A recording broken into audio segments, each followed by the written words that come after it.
What's up, Wobster? How you doing? Metronoid? How you doing? Welcome, friends.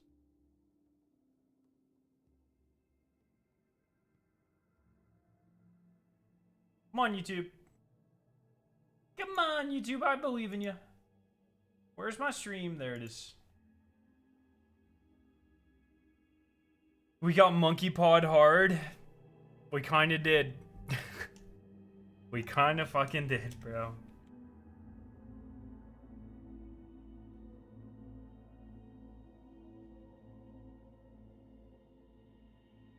Yo, did you hear what happened with Mila? So here's my take on everything. Okay, I think they're all fucking children, bro. Like, they are all acting like children. Let me rephrase that. Sorry, I apologize. I think they are all acting like children. I am more on Mylan's side, but I barely by like it's like a 49-51% split, dude. It's what are we doing? What are we doing? We have spent 12 years doing dumb shit as a community, and I don't know, man. It is what it is. It's just stupid. It's just dumb. It's fine. Whatever. None of it won't matter. In like fucking 2 weeks anyway, so whatever. Whatever, dude.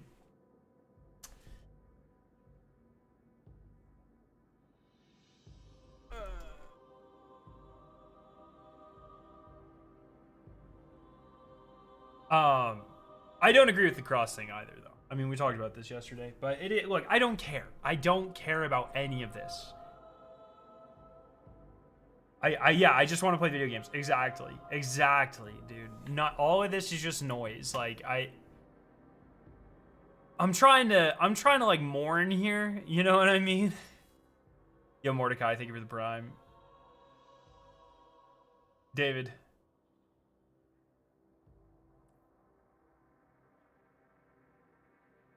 I'm still like in shock, man. Every time I open up Destiny, I'm just like, I'm just in shock.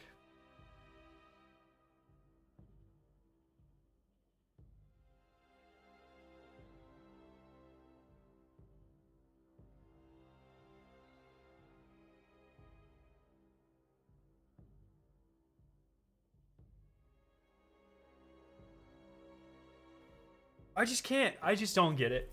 I don't get it, man. I do not get it. I don't get it.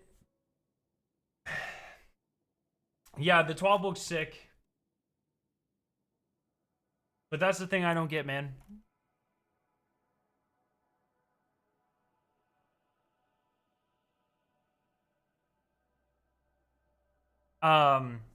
Yeah. So we'll just go over all this. I think I want to watch Jason Schreier's video as well. And then maybe read Paul Tassie's video or article. Of course, I had a pet pass yesterday. Dude, I'm really sorry, Psychosis. I'm really sorry, man. That's rough. Yeah, dude, and then fucking Deborah Wilson and Brian Villalobos. Is that right? I think that's right. And Tom Habercorn. I'm good at 90% names. I'm good at 90% names. And it's just like brutal, man.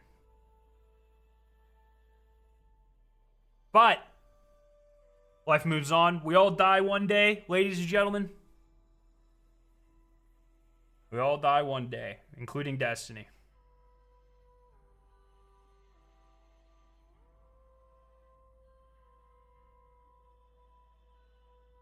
I might have to mute the fucking the music. I can't. Hey, but they're cooking this final update.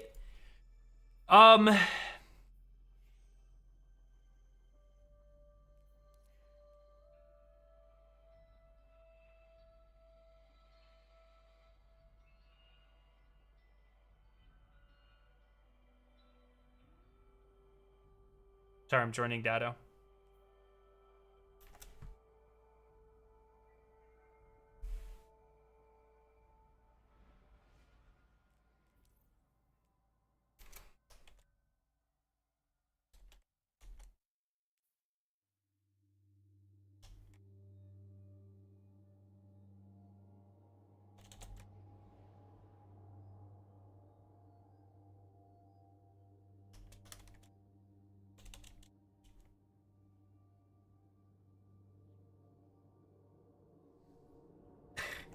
Sorry, I was just saying hi to Dado.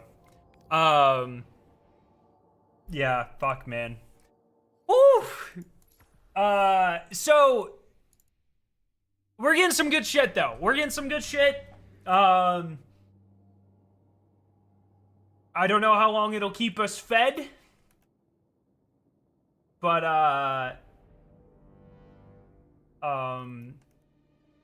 we're getting some good shit, and that's good. Are you not live on YouTube? I think I am. Did my stream die? Are you not live on YouTube? I think no, I am live on YouTube. So,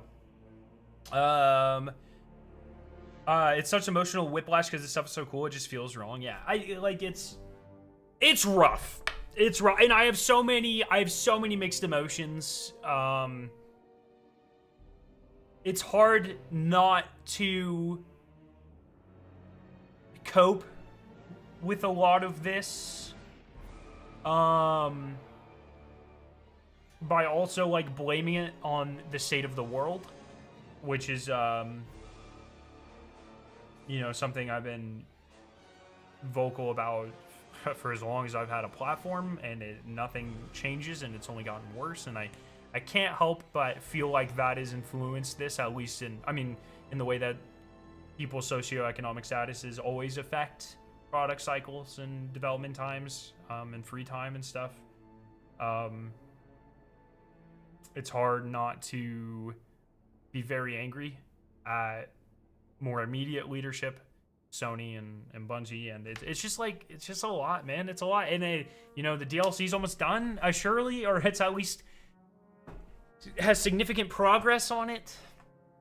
And you know, that means there's a raid that's 75% done somewhere, and a destination that's 75% done somewhere, and campaign, and you know, the story for the rest of the saga, and it's just, we'll never get to see any of it. You know, Forcer, how you doing? So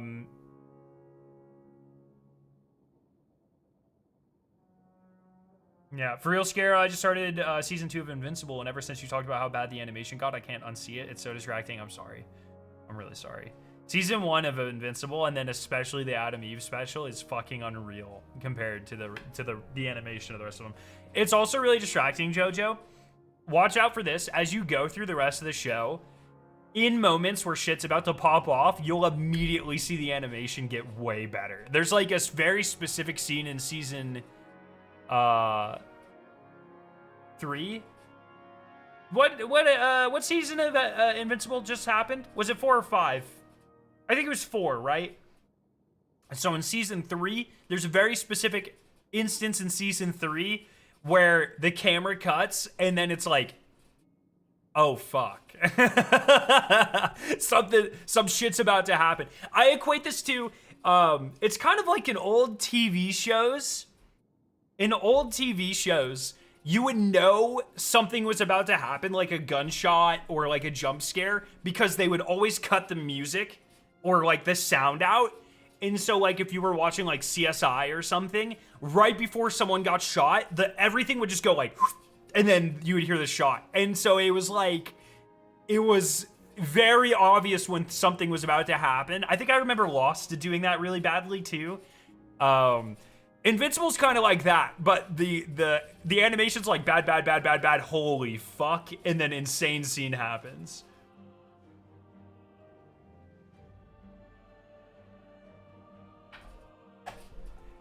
Yeah, Ezekiel, we'll talk about all that, man.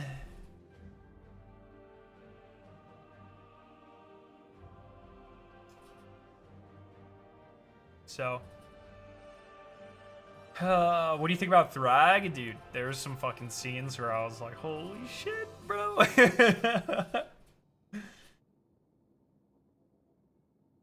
That's what I keep thinking about. If Bungie ended things in the final shape, I think the community as a whole would have been much more accepting. I just don't want it to end. I just want more. Like, I get that MMOs are expensive, and I get it, man. I get it. It doesn't have to be an MMO. Like,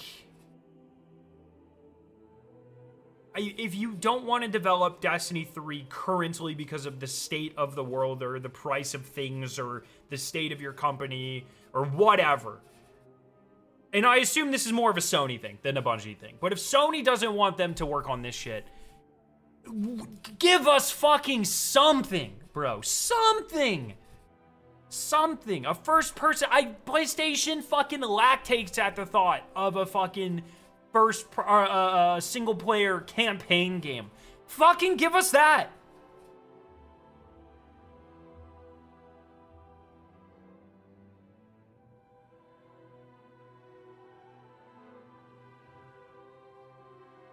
So, yo, Ace, what's up?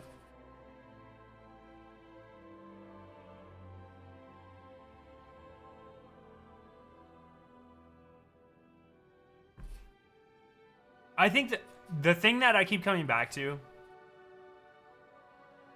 would you support a Destiny 3 for subscription base as a way to help with costs? Yeah, fucking course I would, but I'm the incorrect person to ask about that. People, I'm not gonna say that. It's like, I don't know, man. I don't know.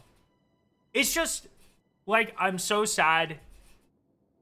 Like, our friends will remain, right? Like, we've made lifelong friendships, but it's just not the same. You know what I mean? It won't ever be the same. I'm sad about the raids. I'm so sad about the puzzles in the raids. And I'm sad about seeing people work on things that they're passionate about and losing the Vidocs and all of that. I'm so sad about all of that. But fuck, man. Destiny has survived a decade never knowing where it was going. And the story was just kind of like planned a couple years ahead of time on a whim. Like, fucking, you know what I mean? And then they finally get a team. Not that the old narrative team was excellent. I don't want to make it sound like they weren't. That's not what I'm trying to do. But the new team, you know, they know exactly what the fuck's happening. They're so dedicated to the story, and the story's more interesting than it has ever been. And we get what? 30% of it? 25% of it? Somewhere in there. And we'll never... They have it drawn up all the way till the end of the saga. And we'll never get to see it.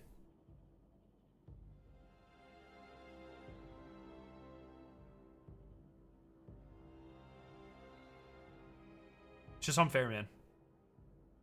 I would take a TV show. I would take a comic book. I would take an Alison Lure's autobiography that describes the story. I would take some stick figures on a napkin. I would take a conversation. I just want to know how it ends. I want to know. It sucks that it's ending, and it sucks that all the fallout from it. All the fallout of it sucks so bad. And Fallout sucks. Not really. I love Fallout. Fallout's my homie. I'm going to miss Fallout a lot. And once again, it's not like Fallout's dying. It's not like I'm dying. Hopefully. Fallout's not dying. I don't really care if I die, but hopefully Fallout doesn't die. But it just won't be the same. You know what I mean? And it's just not fair. It's just not fair that it's ending like this right now. And it would never be fair that it was ending. And it would never be fair that it was ending at the time that it was ending at. But it's especially not fair that it's ending right now.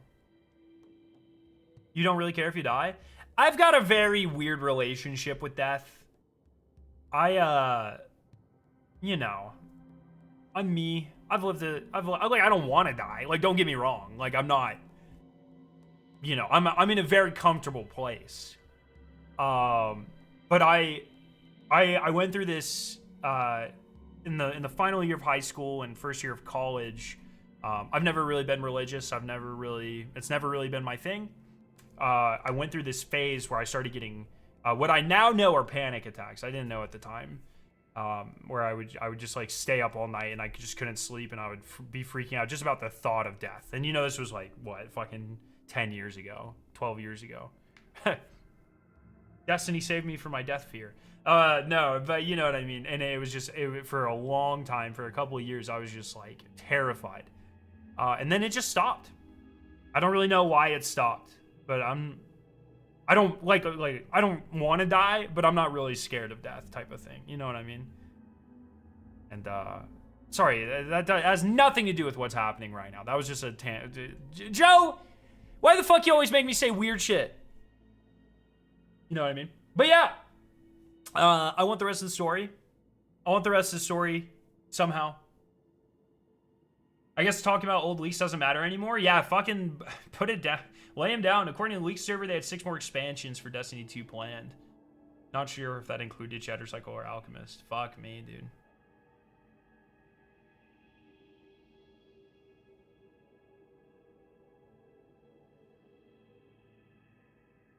Can't we just forget about the Fate story and say the final shape ended Destiny 2? I don't think so, because I really love the Fate saga, man.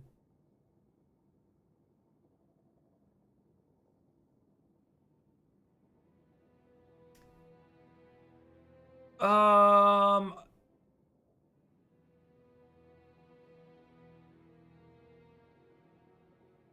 think it wouldn't hurt to show up in the Destiny 2 reviews. It wouldn't hurt. I just don't think it would help, man. I think it's pretty clear that at least for the time being, Sony has made up their mind. I choose to put all of this on...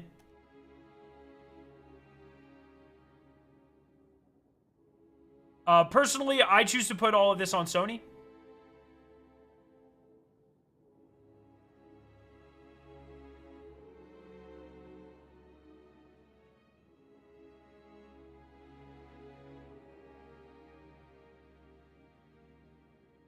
What's happening here?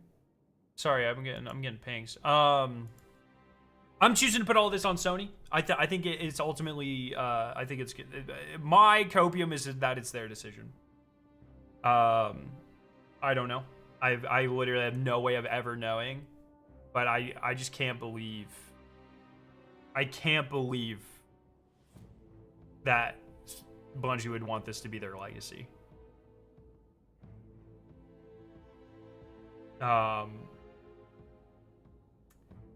So, you know, fuck, I don't know, like, maybe things change. Maybe things change and Marathon does moderately well and going forward, and Sony's like, okay, now you can start working on some Destiny stuff or whatever in a few years or whatever, but for now, man, I think it's just done.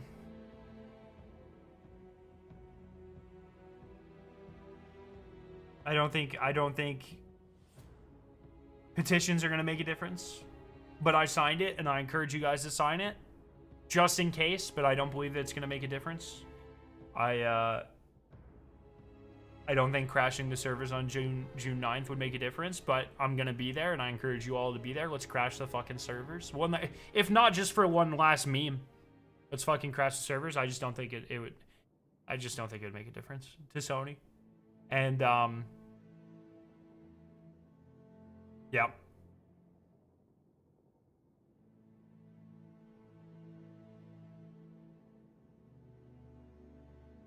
I wonder when they changed course, they were talking about the roadmap and the state of the game back in November. I think, well, all the reporting is that the decision was made this year.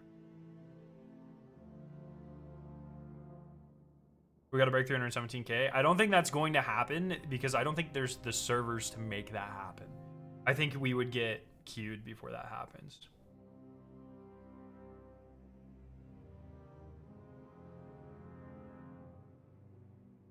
Cross even said he's willing to risk it. Yeah, we already talked about this yesterday. Look, man, I respect it, but it's the wrong way to do it. I don't like how he went about it. Personally, I think it is a big nothing burger. And also, I don't really think he's risking that much. Like, Marathon viewership is bad. So, by saying, oh, I'm not playing Marathon, okay, great. He can go play a different game sponsored by someone else and get paid and probably get equal or better viewership. It's like, I don't know. I'm done with that whole thing. Yesterday I was a lot more like respectful about that. Today I'm just over it. The whole fucking Destiny Civil War bullshit needs to go away. It's the dumbest bullshit I've ever seen in my entire life. It's a bunch of people begging for clicks. Fuck off. We have one more month of this shit. I will not have it ruined by like fucking content creators, dude. I'm so done. I'm so done.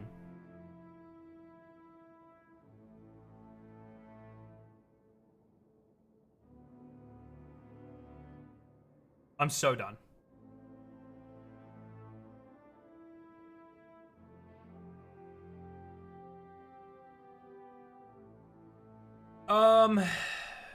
Does title screen count for Steam chart numbers, actually? I didn't know that.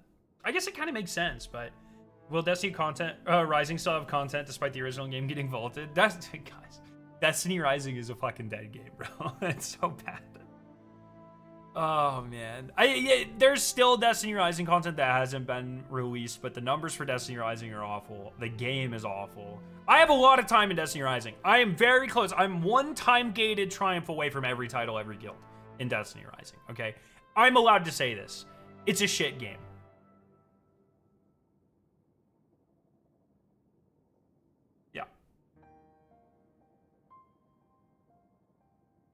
But now we're definitely going to be streaming all the Destiny Rising stuff because I got nothing else to stream.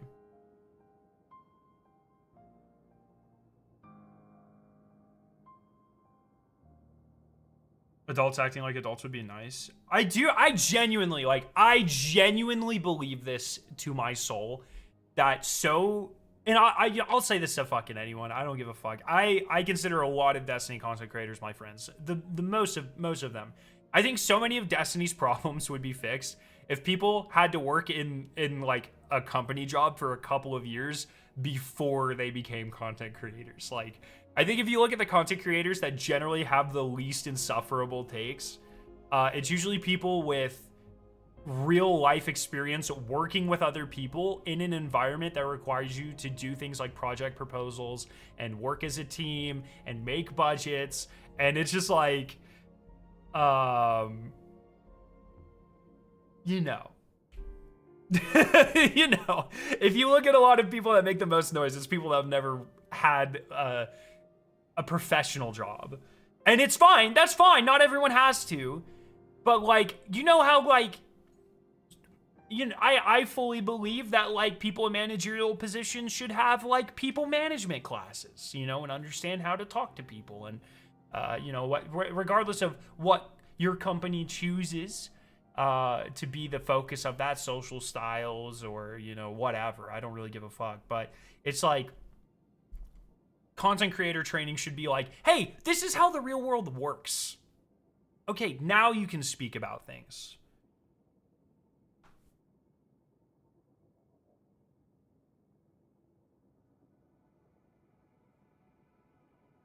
It's genuinely so obvious finally working professionally now. Yeah. I saw Ryan say, ask what they gain by making this drama. Pretty much everyone in this quote unquote war gains views, which equals money. Yeah. Toes, I saw you ask, there is Rising stuff coming confirmed. There's data mine stuff that they haven't released yet. There's still like 4 more characters that aren't in the game. I don't know how much like content there is, like raids or whatever, but I don't know. It at least seems like there is likely more Rising stuff going to be coming, but I don't have any info on it. They're really fucking bad at marketing their game. It's a bad game. I'm Stockholm syndromed pretty hard.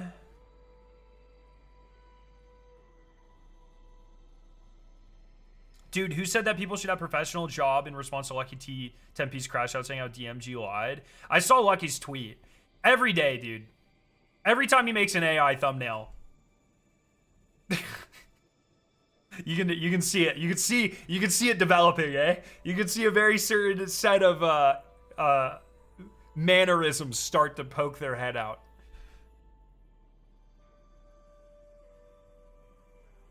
Yeah, so Worst person you know does exactly what you thought they do. Yeah, I look, man. I'm not trying to spend the last month of Destiny causing drama with people I could not give two fucks about. You know what I mean? Like, whatever. I don't care. It's whatever.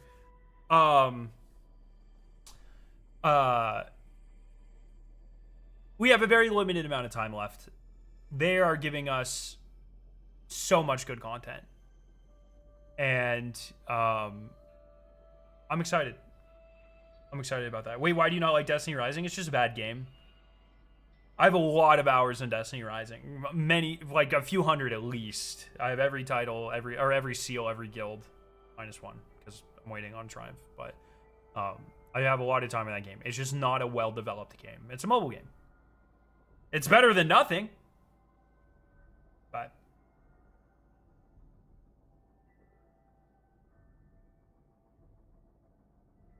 so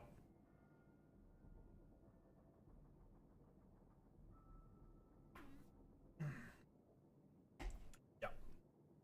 I don't believe the new articles that say they decided to pull the plug at the beginning of 26. No company is going to keep putting millions into something they already decided is dead. Remember, most of the cost of a company like this is going to be like operator cost or like developer cost, right?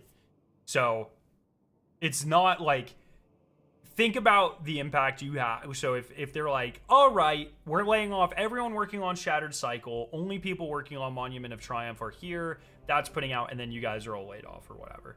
That's like a bad corporate, not like I'm sitting here empathizing with corporate strategy, but that's how you demotivate all of your like people. That comes up with a subpar product, and they take longer. Like if everyone knows that their jobs are at stake, why would they finish this? You know what I mean? So it is absolutely within the realm of possibility that higher ups in Sony did not want people to know that Destiny was ending prior to this announcement and most of the work being complete. Like if people are looking for jobs, they're not focused on their actual job, et cetera, et cetera, et cetera.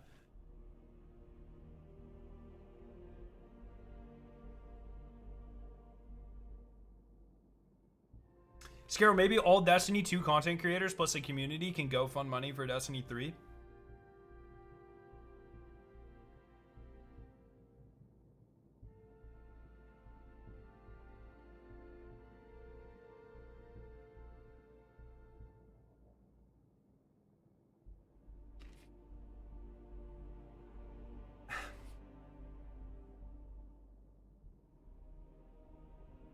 Bruh, half you fuckers can't even drop $3 a month for a sub, okay?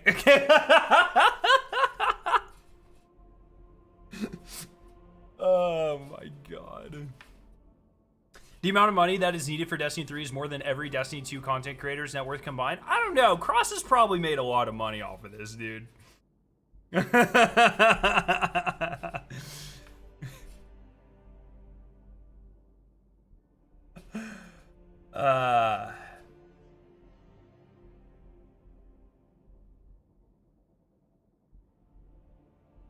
Here's $0. Thanks for the Prime Toes. No, that's money. It's just Jeff Bezos' money. Thank you. Eagle Eyes, thank you for the sub.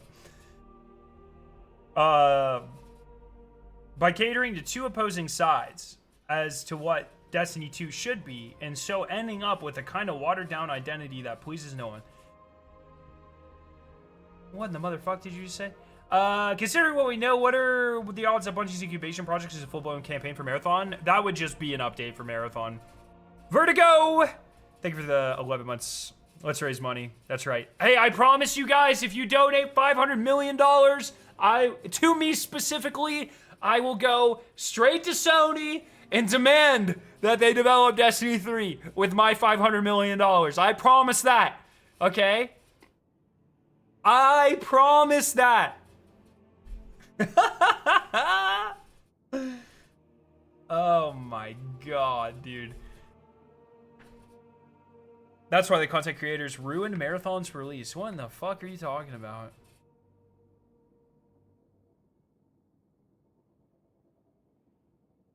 Yeah, we'll probably watch the Jason Schreier video. I haven't seen it yet. One day, I'll have to go through and read my 752 NDAs with Bungie. But one day, they're all going to expire. And I'll have one viewer. And that one viewer is going to know so so much about how I tried to save the things I love.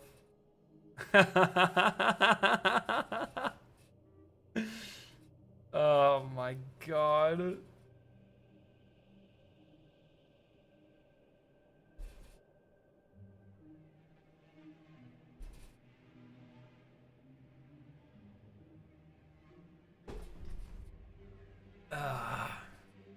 Predicting my biography, yeah, dude. Guys, there's so much cool shit that never happened in terms of, like, not in-game, but, like,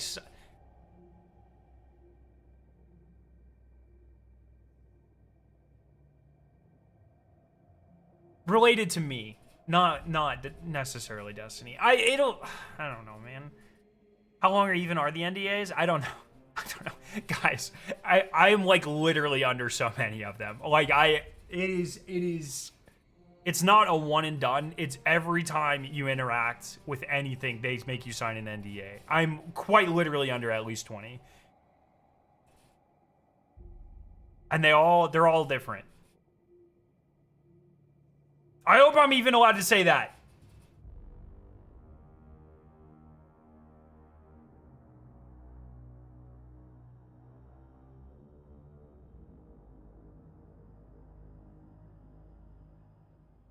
Can you explain to me why and what systems of Destiny Rising that you don't like? Everything's just half-baked. Like, it doesn't look good. There's graphics that aren't finished or glitching through other things. I'm just not a big fan of the gameplay. I don't think it feels responsive. Everything feels half-baked. If any singular system in Destiny Rising was put straight into Destiny 2, Bungie would get absolutely fucking flambéed for it.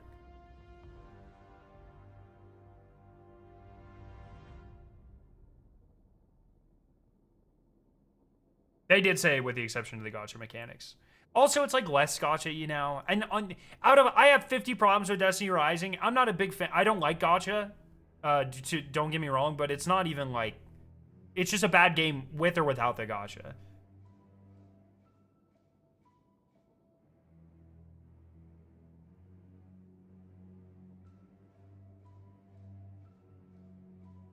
To quote our savior Luke Smith, it stings not because of what it was, but the realization of what it won't be. Yeah, man.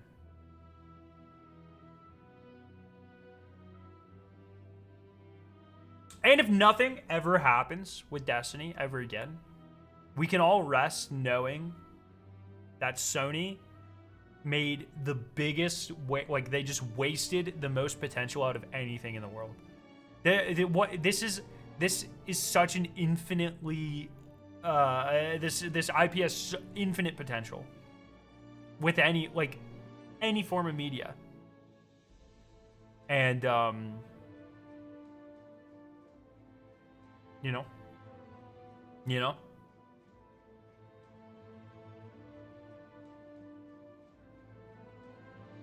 so. I feel like actors of canceled projects are usually silent, but so many have come out. It is weird, right? Like, I was thinking that too. I didn't want to say that because then people would be like, actually, what's happening here? Actually, you know, one second, give me a second. There's fucking noise happening outside my house. I want to make sure no excavating my yard.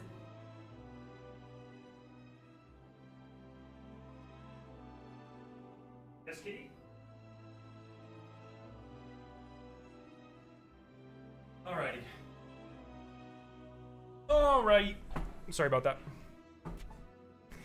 Please don't excavate my house. They took Destiny and now they're foreclosing on me.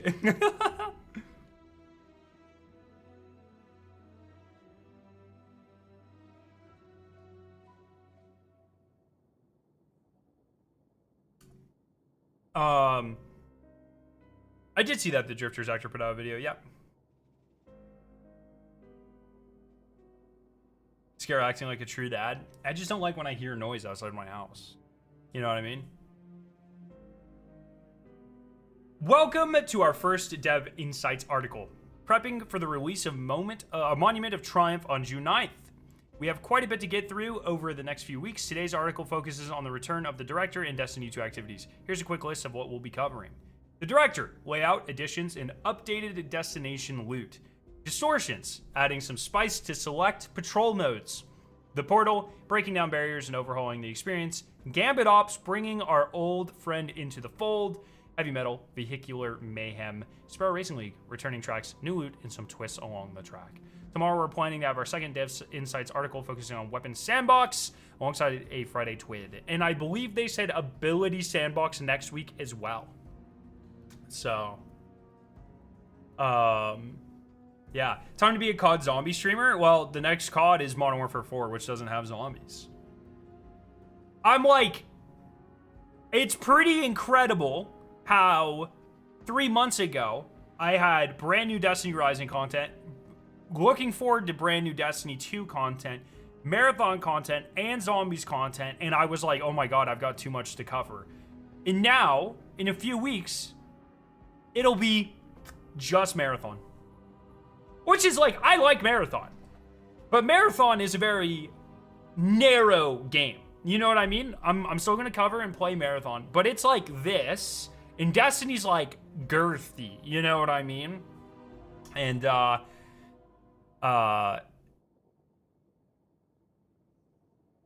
have a lot of free time, I guess. I don't know.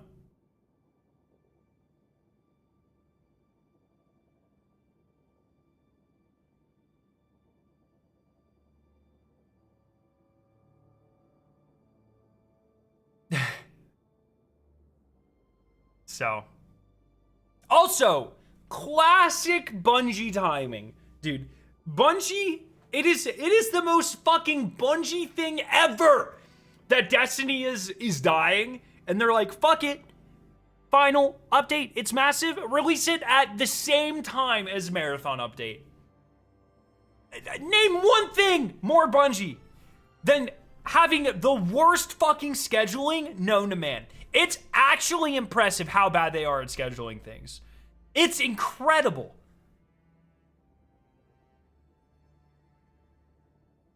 It's, you know what? I wouldn't have it any other way. GG's. What's the girthiest polymer? Vulcanized rubber.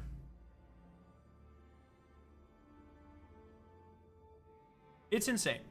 It's insane how bad their timing is. So, I just can't believe, guys. Fuck it. I cannot believe we're never likely going to get a Destiny stream ever again from Bungie. That's brutal. There's so many things that we've already done or seen the last of that it's just like, this is one of the last Dev Insights vlogs we'll ever get. You know, we've already done our last day one raid. Last day one dungeon. Fucking, are you serious that Equilibrium's the last contest mode we'll ever run? Because Pantheon doesn't have contest, does it? Or does it have contest?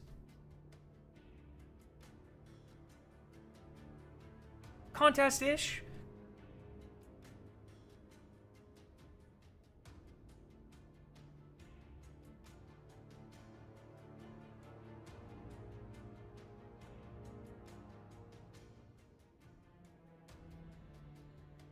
It's just brutal, man.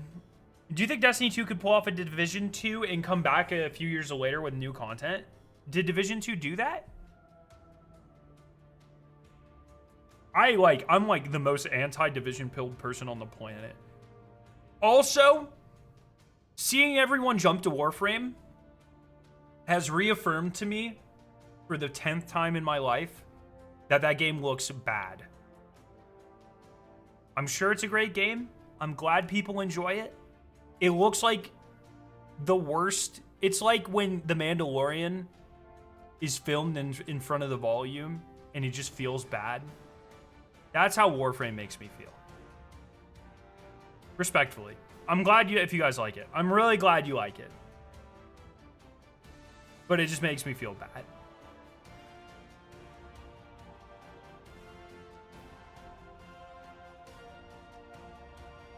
It's just third person. That might be it. That might be it. Brightathon? Yeah, I mean, look, man, some of Marathon's visuals can be a little bit offensive, but fuck, at least they swung for the fences, dude. It's the one refreshing thing about Marathon is like in an age where every game is brown or milsim or fucking, you know, anime. Like there's like 4 styles of games that you can get now. It's really nice that Marathon, like it or hate it, took a chance on a truly unique artistic direction. That's nice. But Destiny also has a very unique, artistic, beautiful direction. I'm going to miss it so much, man. I'm going to truly miss it. Yeah. The return of the director. With the release, see, like shit like this makes me so sad, man. With the release of the Monument of Triumph, we're putting the director back at the center of your gameplay. It's a guide to the Destiny universe and the place to plan your adventures. It creates that feeling of wonder we all love. You see the soul system before you, ready to be explored. To bring the director up to date, we've added Kepler and the Lawless Frontier. And all I can think of when I look at this, dude, is like a year ago. A year ago, maybe a little over a year ago, February last year. No, it was in April of last year. A little over a year ago. I'm at Bungie. I see the portal page for the first time. I see Kepler's on there. And then I find the director after asking. I had to ask one of the people that were helping us. I had to ask them how to get to the thing, and I noticed Kepler wasn't on there. And then I made a whole big deal about it, straight to Robbie Stevens. Like I was like, people aren't gonna like this. It looks bad. You know, when Renegades comes out, is Kepler gonna go on the screen? He's like, no, and then I made such a fucking big deal about it. And now all I can think of is like, dude, what I would give to go back a year and just like not be an ungrateful little bitch. You know? It's the first thing they're fucking talking about.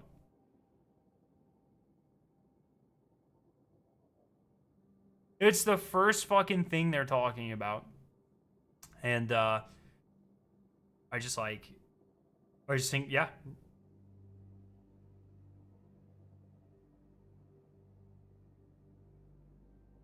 I don't know. It was just such a minor criticism, and we had some conversations about it, and everyone kind of tuned in. But it's just like blows, man.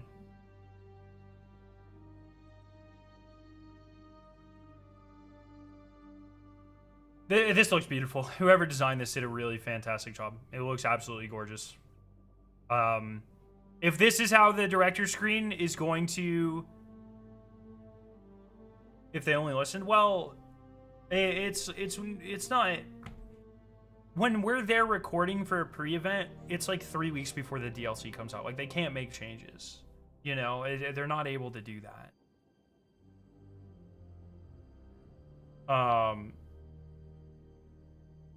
But if this is the final state of the director forever, it's a good one.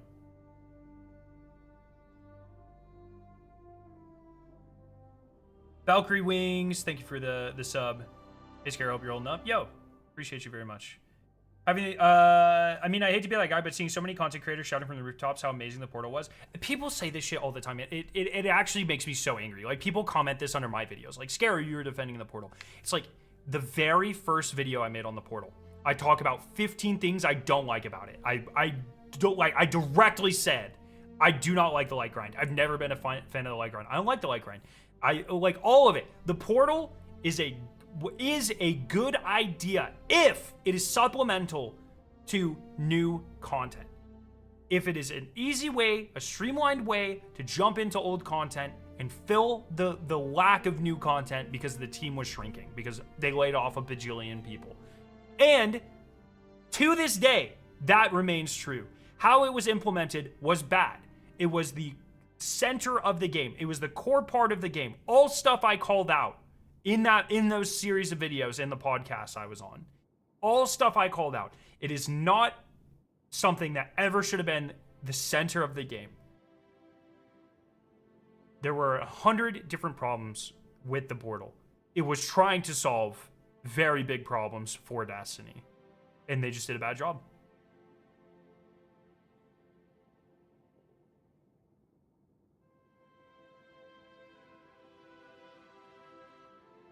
And so every time someone's like, you defended the portal. No, I pointed out the objectively good things that the portal was attempting to do, while also making numerous videos, including the first fucking video I made that mentioned on the portal, talking about all of the reasons why it was poorly done.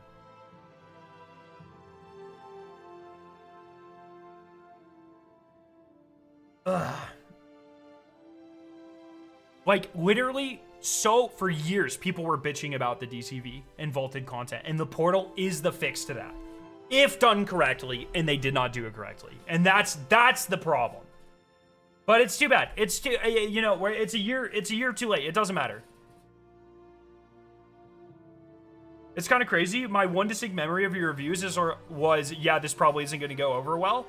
I had been in summits with them for months about the different systems, mostly the light leveling system, where I was insistently telling them constantly that it wasn't going to go over well.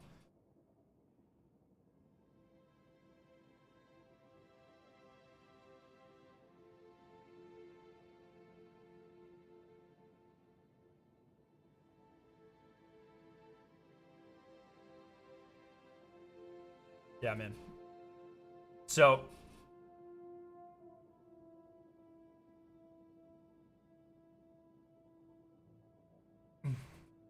yeah. I wonder if reward pass rank 78 is significant.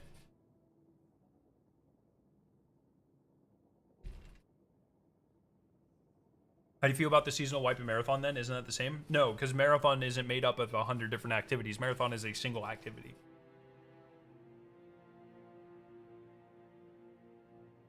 Do you think 78 is telling us that on July 8th, something will be announced?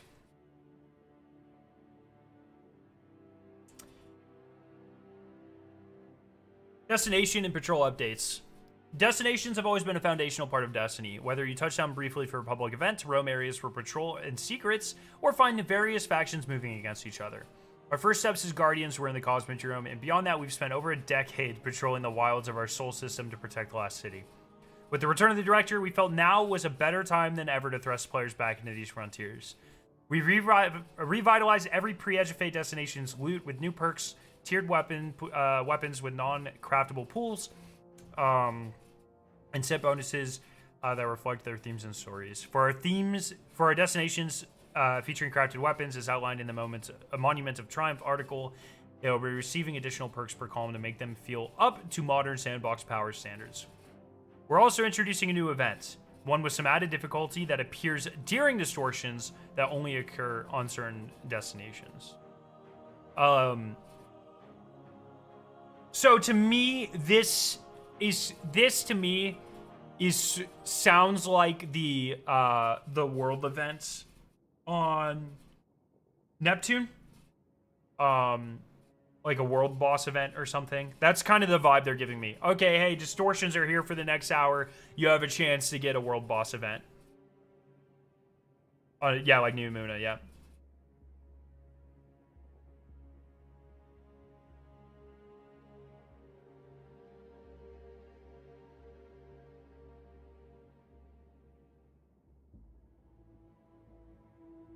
So.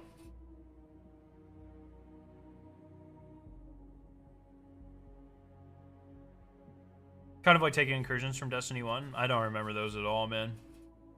I'm gonna be honest.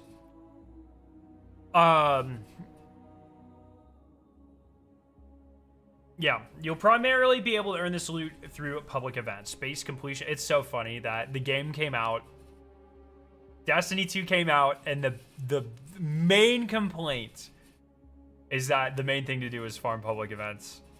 And that's one of the, you know, it might not be one of the main things, but one of the things they're focusing on with the death of Destiny 2 is making sure public events are very rewarding.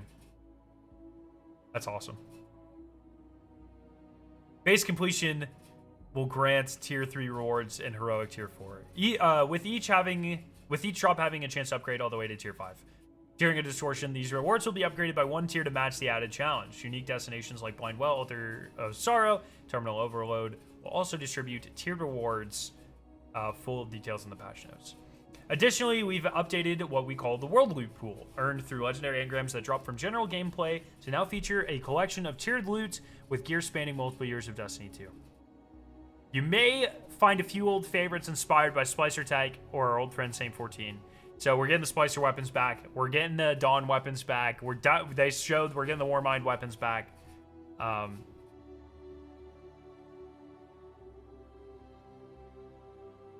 Someone's 100% gonna have to put some sort of new Easter egg in the loot cave. I'm looking forward to tearing apart this update and trying to find all the secrets and little Easter eggs because I think there's gonna be so much, man. Warmind cells are back. They added an announcement at the bottom of the destination picture. What sort of announcements could there be? It's probably just like Iron Banners next week or whatever. So.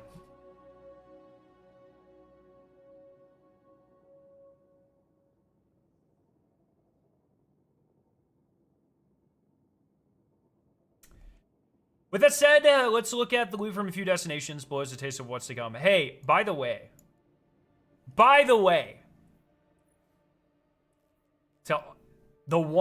this is just another instance where I wish I wasn't right like this, but I was right. You fuckers are never getting this ornament. They will only be mine until the end of time. I wish this wasn't how we found out, and I wish this wasn't the reason why that was true. But these ornaments are mine. And you will never, Jellybag Joe, listen to me, you will never get your hands on my Trials of the Nine Prestige ornaments from Season 3 of Trials of Osiris, or Season 2.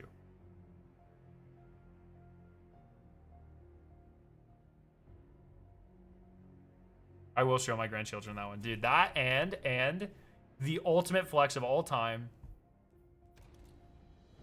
My favorite thing in all of Destiny that I've ever gotten, that I'm most proud of, I guess I should say. Where is it? Where's this fucking thing?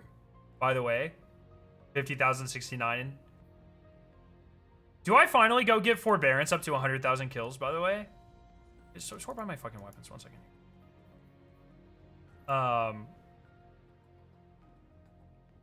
Where in the shit is it?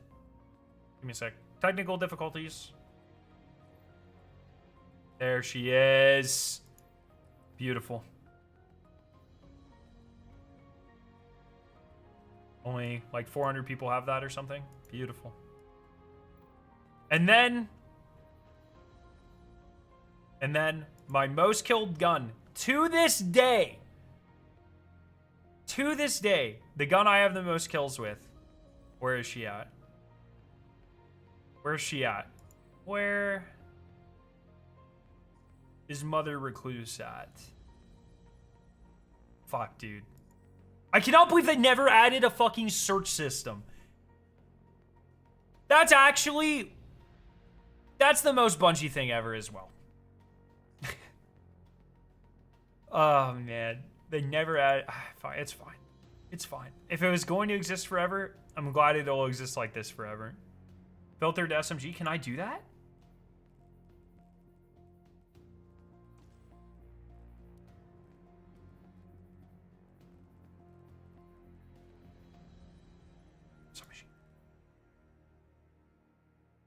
There, oh, that's right. 99,999 kills.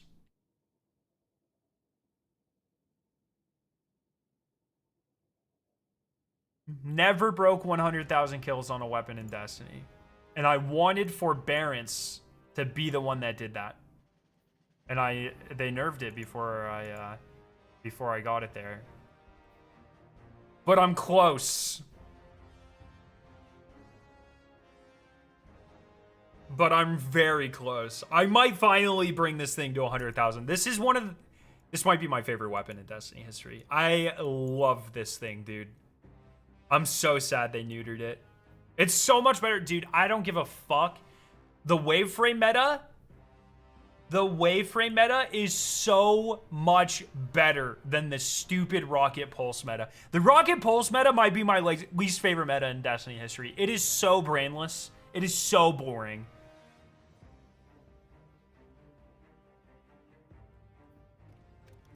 It is so boring.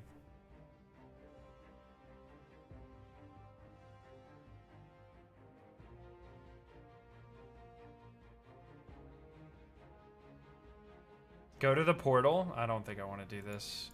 Click Edge of Fate. Look on the right side of the screen. Yeah, fuck off.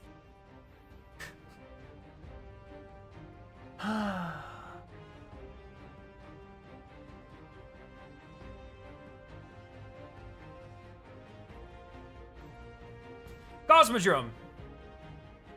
Where it all began. Many Guardians can recall their first moments of waking in old Russia, and they weren't alone. Rasputin, the Warmind, called the Cosmodrome his home and proved himself to be a mighty ally of humanity. The returning weapons that drop from the Cosmodrome come from Rasputin's storied arsenal, along with a new origin trait. New origin trait, Eyes Up. This weapon gains reload speed, range, and increased damage against combatants for a short time when combat begins. Final Blows. This is going to be a monster in fucking PvP, dude. Final Blows extend and enhance this bonus. According to Charlemagne, you did get 100k Sunshot kills?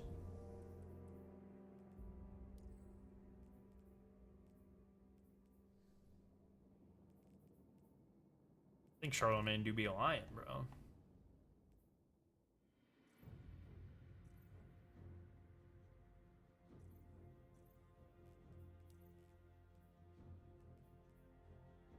Keeps your, that's kind of cool that it keeps your...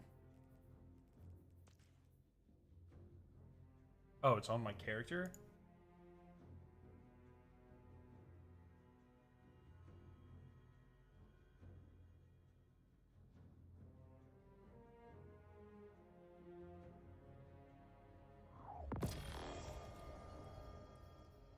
Nah, dog, only 60,000. You know how I know Destiny is my favorite game of all time? Because even with all the bullshit and everything over the years, I would in a second, I would go right back to the beginning, lose all my memory, and I would do it again without a second thought.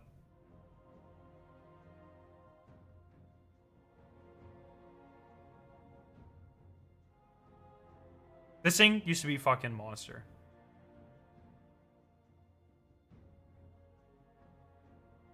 It says overall, yeah, there's like intrinsic champion mods on different frames now. It's interesting.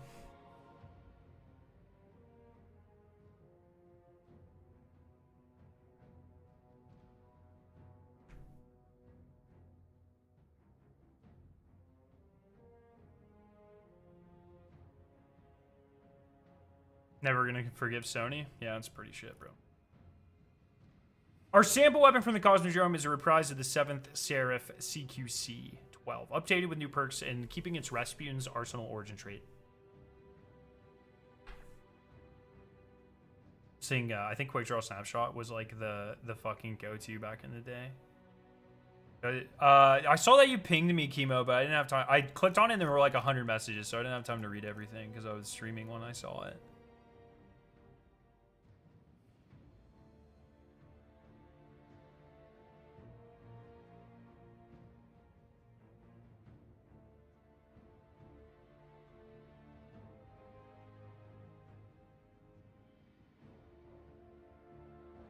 Yeah, the season icon being the Destiny logo.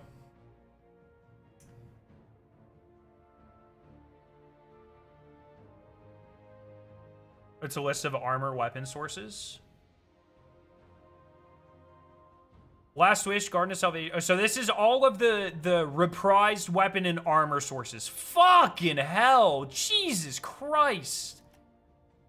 Last Wish, Garden of Salvation, Deep Stone Crypt, Vault of Glass, Vow of the Disciple, King's Fall, Root of Nightmares, Crota's End, Salvation's Dead, Shattered Throne, Pit of Heresy, Prophecy, Grasp of Avarice, Duality, Spire of Watcher, Ghost of the Deep, Warlord's Ruin, Vesper's Host, Center Doctrine, Distortions, the Cosmodrome, EDZ, Moon, Nessus, Dreaming City, Europa, Savathun's Throne World, Neptune, Eternity, the Pale Heart, Crucible Ops General, Crucible Ops Competitive. Was Eternity confirmed to have its own? I find that kind of weird. Trails of Osiris, Iron Banner, Gambit, SRL, Solo / Fireteam Ops, Arena / Pinnacle Ops, Onslaught, World Loot Pool. With the assumptions that the Moon has a different set than Pit of Heresy, Dreaming City has a different set than Shattered Throne, and that the World Loot Pool has an armor set, which it usually does.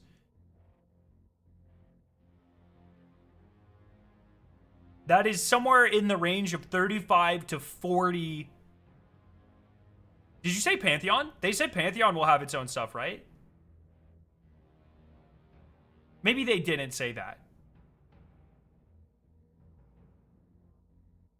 Somewhere in the range of 35 to 40 new-ish renewed armor sets and weapon sets. Fuck, man.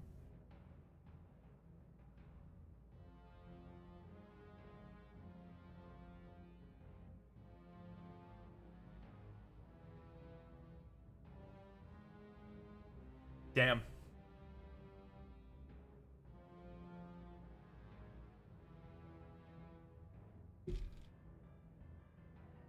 Damn.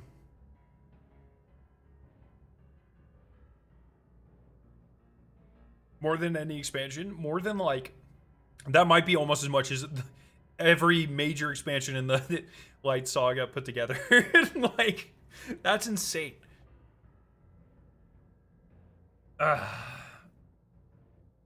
Nessus.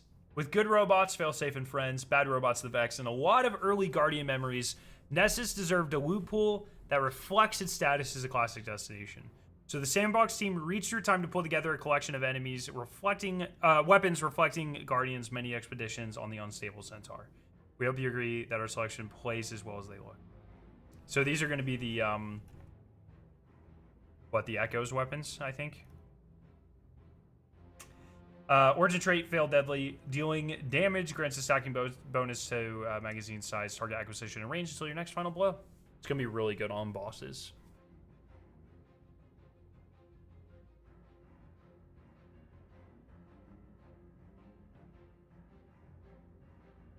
Or are these the Dawn weapons? Undying weapons, that's what it is. No, Undying weapons didn't look like this. I don't fucking remember what this is.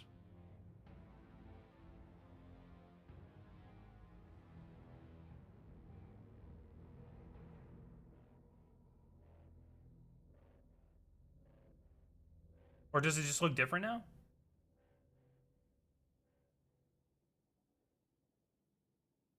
Dawn? First few reward passes had unique weapons, remember? No. Dude, Nessus has always been really special to me. The fucking Destiny 2 reveal event, like, the first thing I played was... It was actually Crucible in Midtown. But then... the first piece of PvE content I played before the mission was Inverted Spire. So fucking nostalgic, dude. Unreal. And then the beta, we were convinced there was a secret in the beta because there was those named Minotaurs that you could kill. And they spawned, I think they spawned the jumpy pads when you killed them. Is the farm still in the game, by the way?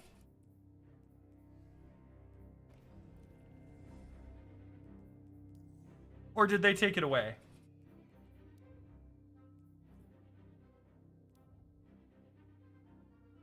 Rest in peace, bro. Oh.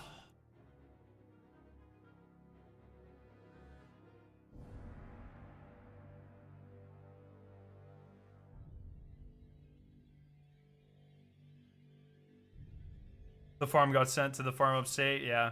Tyra Karn found dead in the Cosmodrome wall. Can you guys, like, can you fucking... How crazy is that, dude? Like... like Tyre Karn, this is Master Ives, but like, do you remember when Festival of the Lost came out? That first one, I think. Maybe it was the second one. And they killed Master Ives for the Thunderlord quest to bring it back into Destiny 2.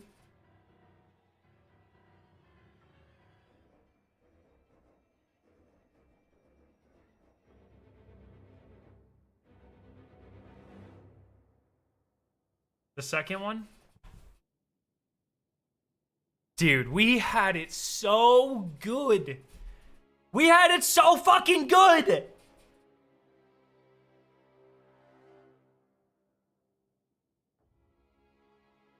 Farm has been gone since Season of the Lost. No, it was in Defiance. Most of the story stuff happened in Season of Defiance, or the other one, the other Marasov one.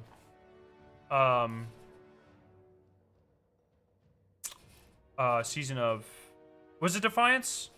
Where's the one where we became? Was Defiance the one where we became her fucking, her nerd necks or whatever?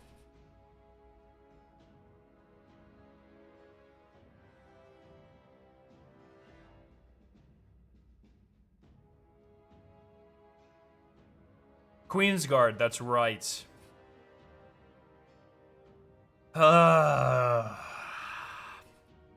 Europa. Europa was a defining destination in Destiny history, marking a turning point where allies and enemies alike began to wield stasis and deepen their understanding of the darkness.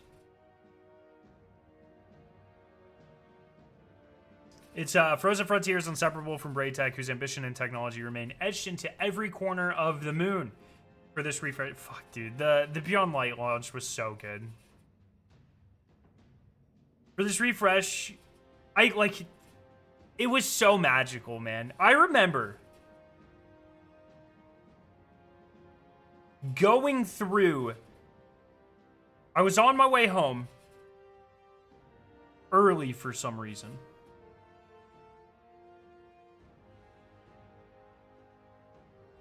It was my first. Why was I going home early? I don't remember. But I was in the drive-thru of Cookout. And as I'm waiting for the cars in front of me, I check my phone. And I have like 100 fucking messages.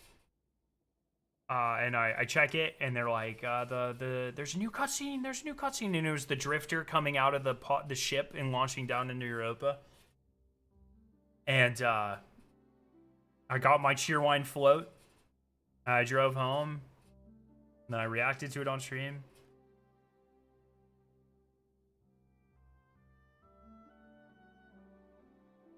Good times, man. Good fucking times. The world was so different. The week of Beyond Light was crazy because I didn't tell my boss I was taking off, so I was in grad school. So I was like, I would leave a couple hours before I had to teach a class. I would stream for a couple hours. I would go teach lab. I'd come home early and stream more. Farming for like exotics in the lost sectors and shit.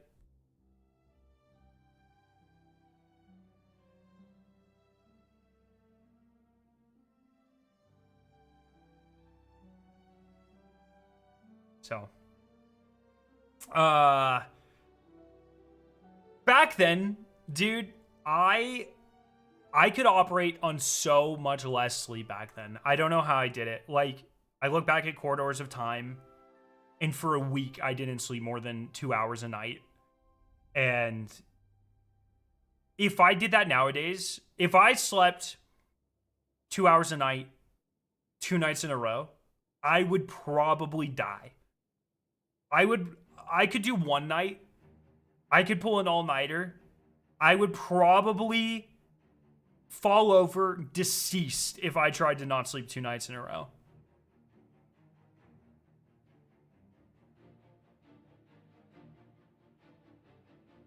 That wasn't even that long ago. You know what I mean? That was what? Like, I was probably 22 at the time.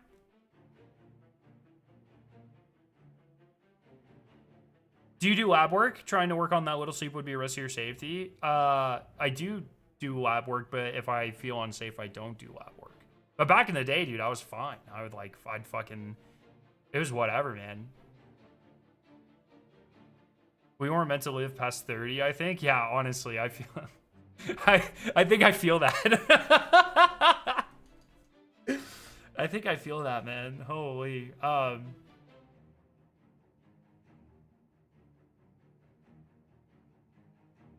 what a dude, what a special fucking experience we got. I'm in the phase of like, I'm mad and I'm sad and I'm still a little shocked, but fuck, I'm happy. We are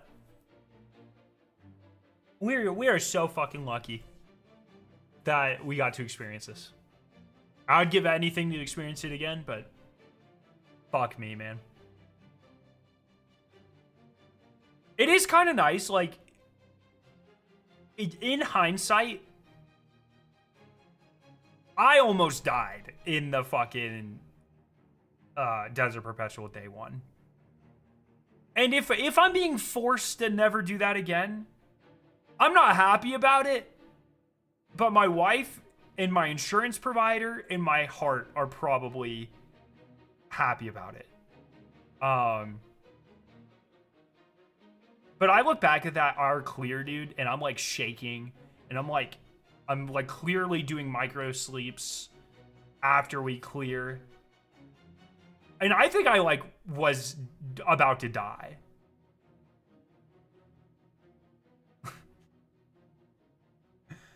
And you know what? I'd do it again. I'd do it again. But fuck, man. I don't know, like, it really makes you think, man. Like, some of these fuckers, when they started, like, Gathalion was like 50 when Destiny 1 came out, dude. You have to respect the hustle. You know what I mean? Glad's like, he was like 40 when he was doing world's first races. You gotta respect that, dude. There's no way. Oh, man.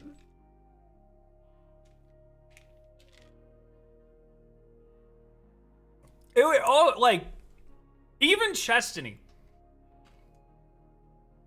was simple.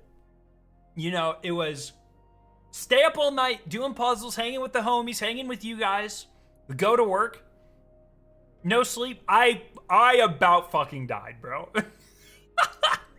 There's been a lot of moments where I've almost died in the last year. You know what? Maybe this is actually a really good thing for me. Now that I think about it, I'm gonna live way long. Destiny died so I could live. Oh, man. I was trying to explain to my supervisor how impactful Destiny 2 is to me and told him I would spend 20 plus hours awake on contests, and he looked at me crazy. Normal people aren't gonna understand this. It's even great. Like, I've been having a lot of conversations with Victoria. Probably not as many as I should, but I should probably talk about this more to normal people, especially her. And it's like, she knows how important this is to me, and she knows a lot about Destiny. Like, we were going over my pin board yesterday, and she was like naming everything that she recognized on it and stuff. And it's awesome that she's played maybe 20 minutes of Destiny in her entire life, and she knows so much, and she knows it's impactful, but she'll never understand, you know. And it's still like, it's crazy how unique of an experience this is. I was showing this on Twitter yesterday. I'll show, let me see. I think this is easy to take off the wall. Give me a second.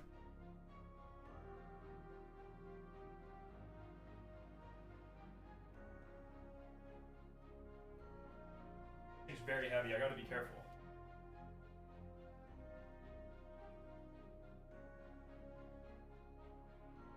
Second. So this is...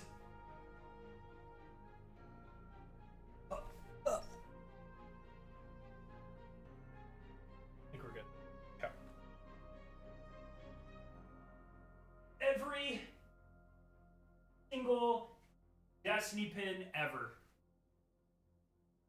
Every single one. Bam. The complete collection. These are, dude, this is insane. Destiny 2 invite pin. Employee only one. These were chase pins from back in Destiny 1. It's just like, fuck, man. It's just unreal because it used to be a smaller board. See if I can put this back on my wall without killing myself. It used to be a smaller board, and then I got too many pins. Bungie released too many pins. And then I got a bigger board. Okay. Okay, we're good. Everything's fine. Then I got a bigger board, and every time we would get new pins, like we would move them around, and it became a game for Victoria and myself. And yeah. Do you have the holiday gift one from year one Destiny 2? So all the employees, so this is actually really funny that you mentioned this, Chemo. So the employee gifts were ornaments. They're like Christmas tree ornaments. However, and this is the only place I've ever seen, and believe me, I used to be on eBay, not anymore, but I used to be on eBay all the time looking for stuff. In the lobby of Bungie, they have a pin display. And my collection's way better than theirs. They don't have a ton. But they do have one of the ornaments as a pin. And that's the only place I've ever seen it. It's not in their official collector's guide. I've never seen anyone talk about it in the official Reddit or Discord. I've never seen it listed on eBay. It's the only place I've ever seen it is in the lobby of Bungie. And yeah. They used to update it. They stopped updating it a couple years back. I think with Lightfall, they stopped updating it. But it would definitely have stuff from like that early. It has the other employee pin on it.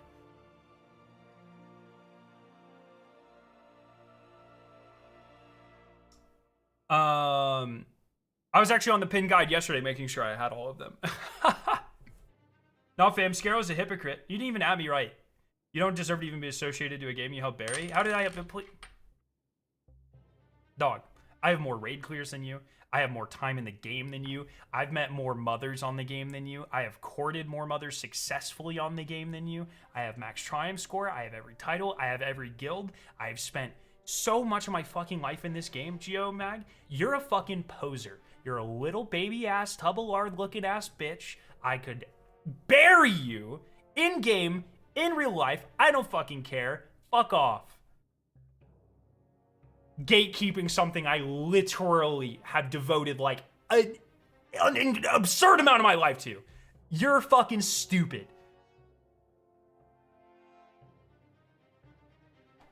You're done.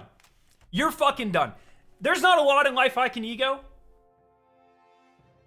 Destiny, I can ego. I've got nothing to lose anymore. They took my favorite franchise.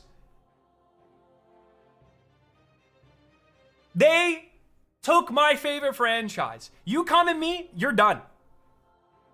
Okay? Not only am I dashingly handsome and good at video games and charismatic, I was also blessed genetically to be pretty fucking tall. So come at me! Fucking YouTube chat, bro. Yeah, it's a YouTube chat.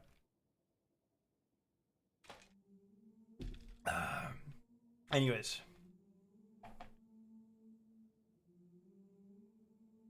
True, my mom cares more about Scaro than me. It's alright. I'm a good Christmas gift giver.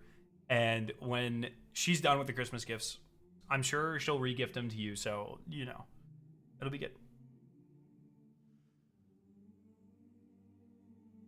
Genius billionaire, max triumph score philanthropist. That's actually so good. I would never ever call myself a genius because I'm definitely not, and no one knows who my parents are, so I'm not a billionaire. But I'll take max triumph score.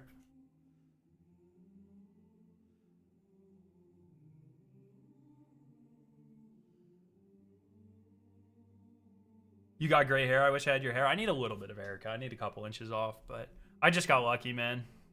What's your height? A 6'2". I'm not now. don't get me wrong, I'm not the tallest person in the Destiny community. Bog's a fucking giant. He's like 6'4". Salt is a lot taller than you think. He's probably in the 6'4" range. But compared to the average Destiny player, I got a couple inches. Compared to Paul Tassi and Fallout, I got a foot. Did you do 250 Rumble wins in Destiny 1? Yes, I maxed Grimoire score in Destiny 1. You're taller than me? Are you, Chemo? I didn't even notice that. Are you, like, significantly? And also, Toes, you are not taller than me, bro.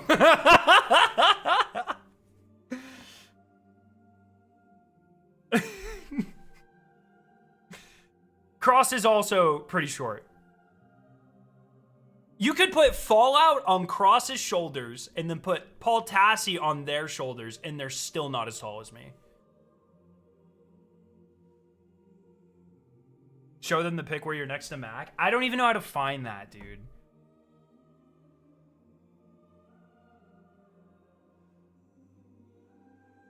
What's next, Scarrow? How do we move forward, or in this case, just get more Destiny in the future?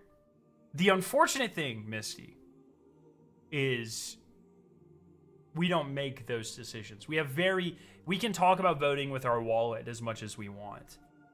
We can talk about all of these things. But the reality is that you have people with a lot of power in positions that may not care about things that we care about. And no matter how much Bungie cares about Destiny, or the devs at Bungie care about Destiny, if Sony doesn't care, it doesn't matter what we do. It doesn't matter at all what we do. And I think at the end of the day, we got 12 years of an incredibly special franchise with incredibly special people. And I think we should just be happy about that. You know, this is one of the things I think about a lot when I see people be like, Bungie screwed over the player base for blah, blah, blah. And like, yeah, but it's like Destiny was widely successful and had more content than 99.9% of other games or franchises ever will. And they did it in essentially a single sitting. It is truly special what we got to experience. It's very unique. It will start to happen less and less as time goes on and people start, you know, right now I feel like it's more common than ever to game hop. It's like you play this for a little bit and that for a little bit, and there's just so many games and so much content. I think these single evolving worlds are going, like live games are going to become much more rare going forward. And I think the reality is nothing that we do can do anything close to guaranteeing more Destiny in the future.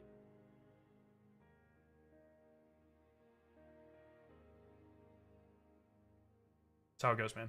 Did you see Tassi's latest report? Yeah, we'll probably read it.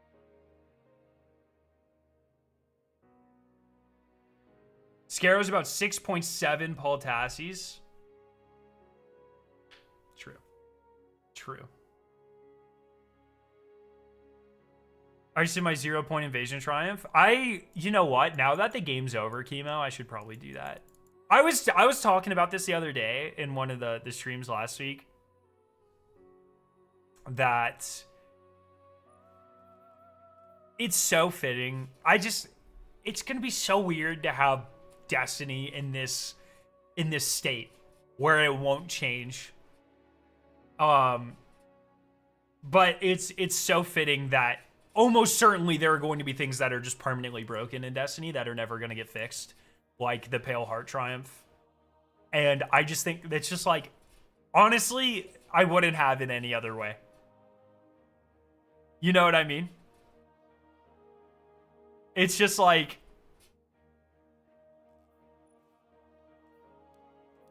it's more Destiny that it's broken than it's not.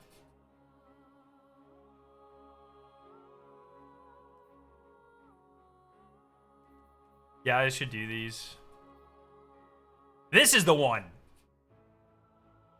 I don't know how I'm gonna do that shit.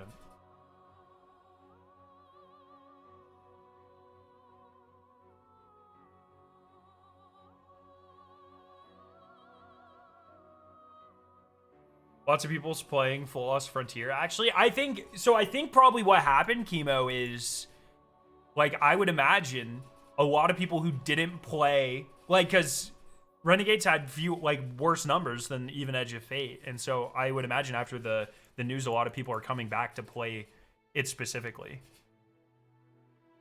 Just Golden Gun and Civil? I'll probably try that. Girlfriend just got the floating traveler lamp. That's awesome. I've told so many people on the marathon team they need to make a floating squish lamp. I will keep saying it. I know this is a Destiny stream, and I know the last thing most of you people want to do is talk about Marathon. But man, the monetization of Marathon has been so bad. I don't understand it. Put me in that. You know what? I'm cheap, Bungie. Pay me $200,000 a year. I'll run your product development pipeline. I will make you so much fucking money for Marathon merch. It's not even funny, dude.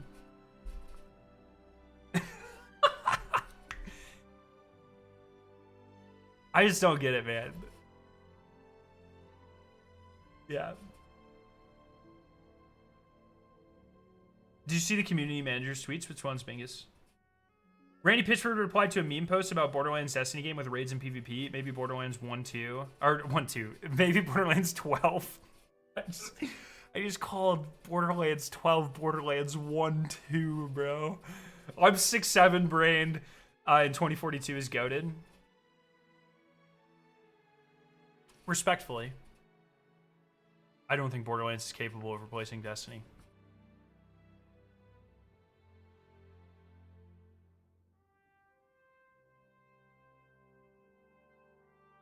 I'm talking about physical items, Pete. Like, if you look at, like, the Bungie store or my office assortment of physical Destiny merch, and then you look at the Marathon options, it's like 4 t-shirts. It's actually kind of pathetic.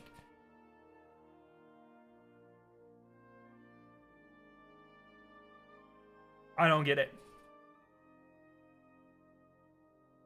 I joked with some of my Marathon Destiny 2 friends about how if Marathon had the monetization of Destiny 2, we would have spent so much more money. Yeah, I just don't get it, man.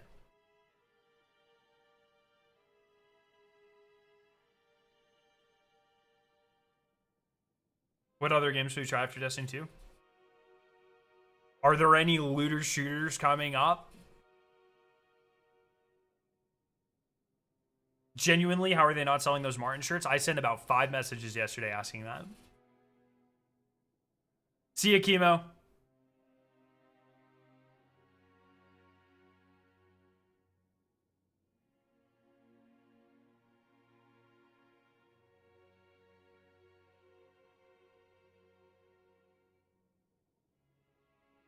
The Gooner Cube?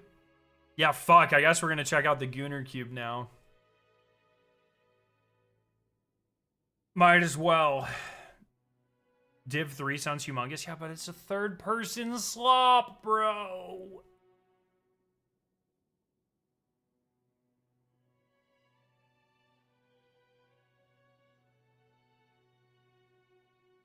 I'll probably try the Division. I have no faith in it, but I'll probably try it.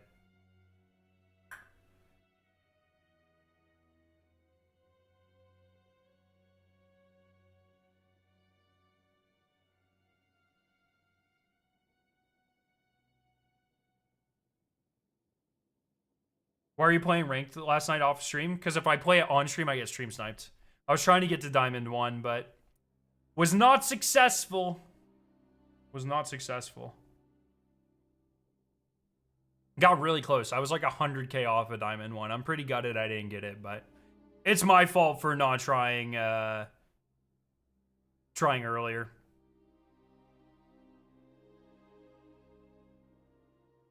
I started pretty late in the season. That's my bad. My bad I nuked you? Yeah, okay. Hey, unrelated, what's your gamer tag?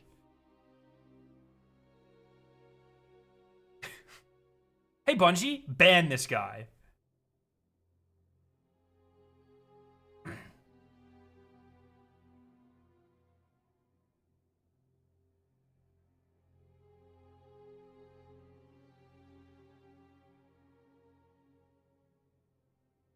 Helicopter 9145. All right, you're banned, buddy. Goodbye. I'm dying to know what the fuck Sony is talking or is thinking right now. I am genuinely interested if any of this has reached Herman Holtz. You know what I mean? I genuinely want to know if any of them are having second thoughts or if they're just completely ignoring it, if they don't know this is happening. I want to know. What I would give to be a fly on that wall right now. But honestly, I think it's probably they don't care. I think more than likely we're making all this noise, but we're in a bubble and they probably don't know. Wasn't there an open letter to Herman? Yeah, anyone can make a fucking open letter to anyone. Also, the people writing these need to like... Let's do a couple passes on this. You know what I mean? Let's take a second. Let's pass it around in the DMs first. Maybe don't put the first draft on Twitter addressing like one of the CEOs of one of the largest companies on earth. Or is Herman Hulse even the CEO? I don't even fucking know. But like, let's do a couple edit passes on the open letters first, okay?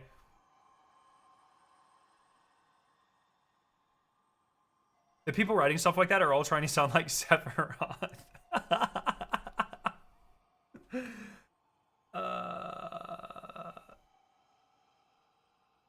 Yeah, Scarrow and George Bush haven't responded by open the letters.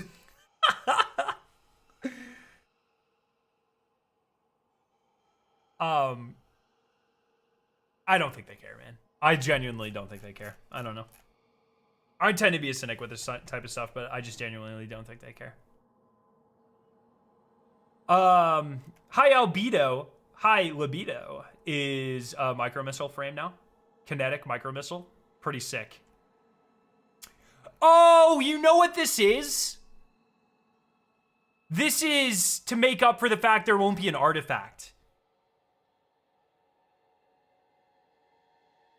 That's why they're doing intrinsic champion things. They're just taking like the most, so I don't know if this will be sidearm based. Like they might be taking the most popular mods for each specific one. Or what? Yeah, I don't think there's gonna be an artifact. Or it won't have champ mods, yeah. Do you think Destiny Armor Picker will stay up? Fuck if I know. Ask the guy who pays for it. I don't know. Oh my god, dude. Imagine a future where Dim goes down.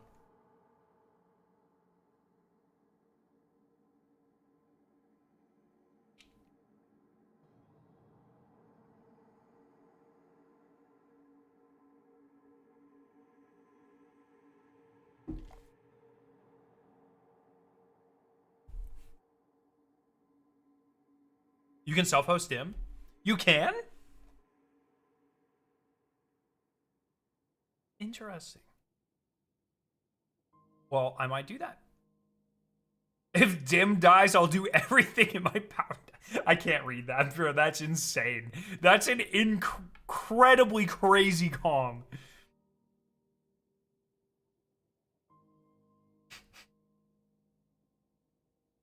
That's insane. Jesus Christ. Distorted destinations. Okay, so as I'm reading this, we think this was part of Shadow and Order, right? Like, this is definitely supposed to be a lead up to Shattered Cycle. Does anyone not think that? I don't think this was developed specifically for this update, necessarily. Over the past few years, Destiny 2 has focused more attention on structured campaigns, exciting playlists, and challenging cooperative activities. This has led to patrol mode feeling left behind, without strong rewards or a clear reason to return. Many players have had little incentive to explore the wilds of Sol. To remind Guardians of the allure of wandering these worlds, we're introducing a new feature on 7 destinations. Distortions. How many destinations do we have?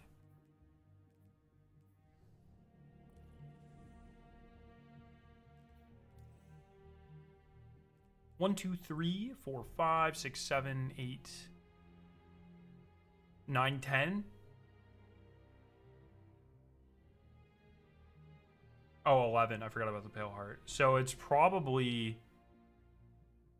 It's probably all the ones you can... Oh, no, 9, because Renegades doesn't have one. So it'll probably be all the public ones. 1, 2, 3, 4, 5, 6, 7, 8. Okay. 1, 2, 3, 4. No, I bet Neomuna won't have it. I bet Europa, Savathun, EDZ, Cosmodrome, Moon, Nessus, Dreaming City. Effectively the highlights. Or Neomuna instead of Throne World. Neomuna does have it. Pale Heart has distortions. They should have pick of it. Oh.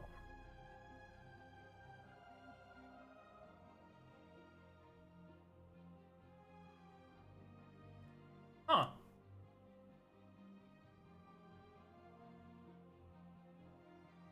Nessus has it here.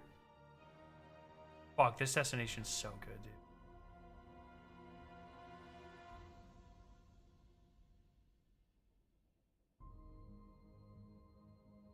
Oh!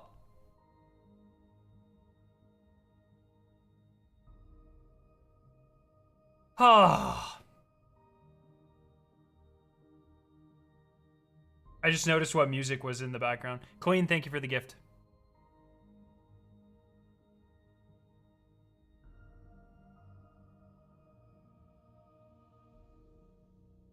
Damn. Yeah, the update's free. Clean, thank you for the other gift. Appreciate you. I wonder why there's an announcement seasonal hub tab on the screenshot. Probably for like, you know, they said that like Iron Banners every 4 weeks and stuff. I'm sure they'll keep that news in the game.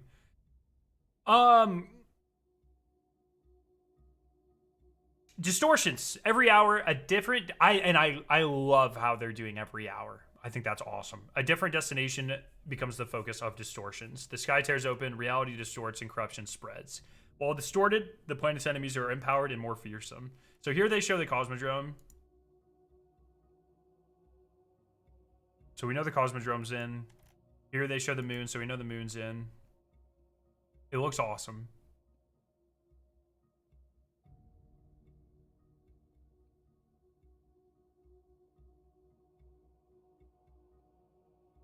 Distortions are our new enhanced patrol mode. They're a celebration of all the things that are already there, plus a small injection of new things to do and new rewards to discover. Our main goal of this feature was to support what we call the public loop, the connected areas that players patrol where they can encounter other guardians and work together on shared goals. We've leaned into all the fun little things that are already there. Now, that's twist. This is also the Cosmodrome. Yeah, so the enemies look fucking terrifying. This is giving very, very big Siva Splicer, but also like patrolling wolves. It's like one of my earliest memories in Destiny. If I go all the way back as far as I can remember, to the end of May or June, what, 2018? No, sorry, 2016, is farming the wolf patrols in Skywatch. And it's just crazy how I didn't know what was happening, but I attached so strongly to that memory. And it's pretty wild. And like, just getting drops back then felt so different. Destiny 1 felt so different. Like, I'm not a Destiny 1 stan by any means. But just thinking about getting drops in Destiny 1, it just physically, it makes me physically feel a different feeling than even early Destiny 2. And it's insane. It's actually insane. Notice here, by the way, that the spin metal also is corrupted. So, that might be important. I think that's the spin metal. Oh, no, that's a drag. I'm sorry. That's a drag. That's a drag. He's just doing some weird shit. Also, this is opening up into like something that looks like the, you know, the 9. So, oh yeah, they do show Throne World. Fuck, this looks so cool, dude.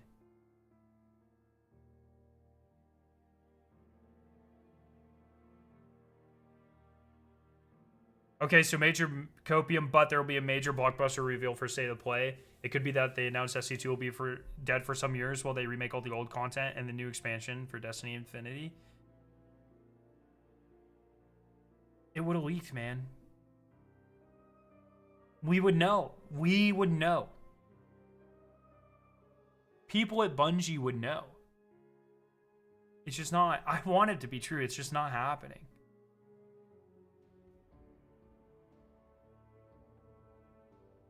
Just not it. I know. I want it to be true, and I wanna sit here and cope and do that with you guys. It's just not. It's not happening. Like the feeling of getting a Callous Treasure shader off Raid Clear. Yeah, dude. Holy.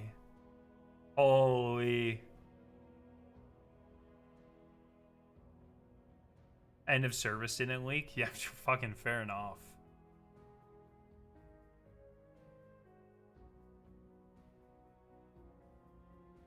Escalation Protocol, dude, those early days, man, those take me back.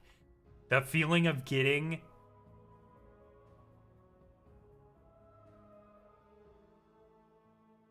Did I stream getting my first title?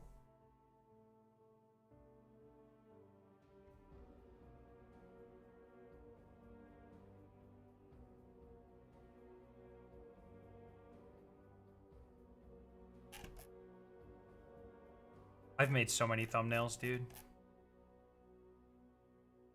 Surely I got my first title on stream.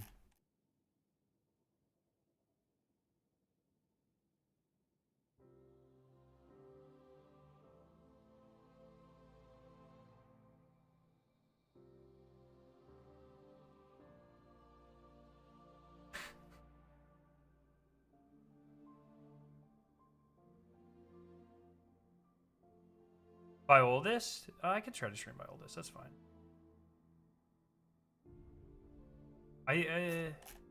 These are still Destiny 1. Alright, these are Destiny 2.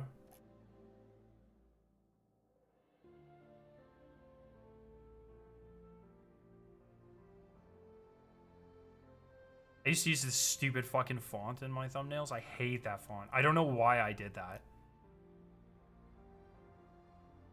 Like, looking back, that font is so bad, and I used it for years. Look how big this stream was, dude.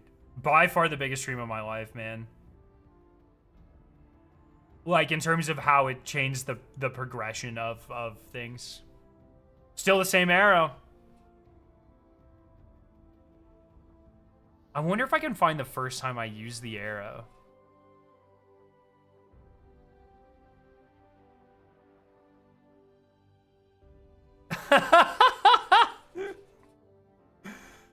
Oh.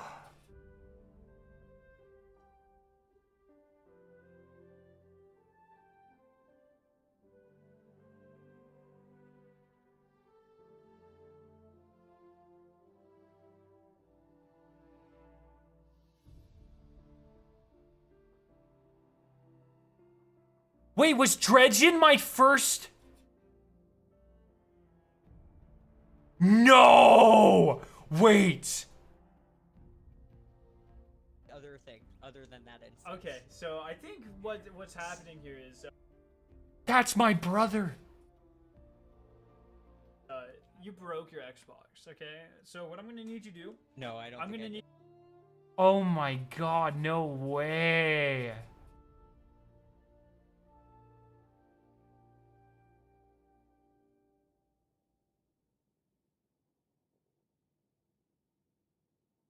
I want to see if it was my first.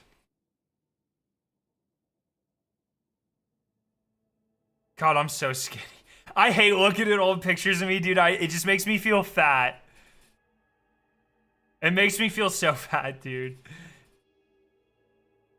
It gets it out of the way. Yeah. So much nicer.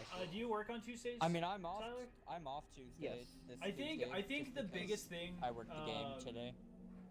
I think the biggest thing with you is that you only have one character, so it's a little bit inconvenient because we have to find someone who only wants to run it twice.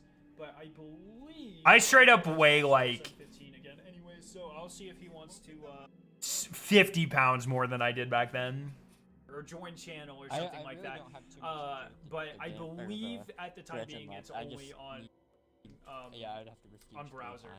I didn't know. No, I didn't know Bring Me the Horizon back then. I discovered Bring Me the Horizon with Ludens. Back then, dude, I was like straight fucking kill switch engage. Channel or become member or something to that extent. It'll be green somewhere around chat. Maybe buy the super chat button, like I said. It is $4.99 a month, just like Twitch. Do that. You get the encourage people. I could definitely kick this Scare's ass though.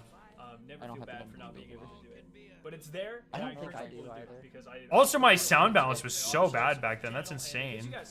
Did I actually get it? Oh, that's me with short hair, man.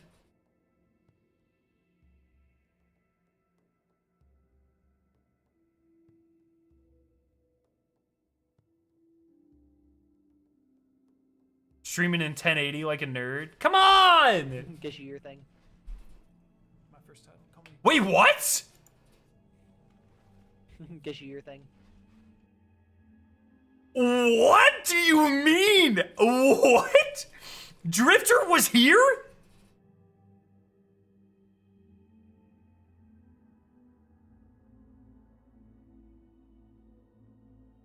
I don't remember that at all. My first title. Call me Dredgen, baby. Hell Yeah, distant relation, which is horrible, actually. Wow, that's a bad distant relation. Okay. Tell me when everybody is ready, now we'll take us back. My first title! Oh, wait, when was this? November 10th, 2018!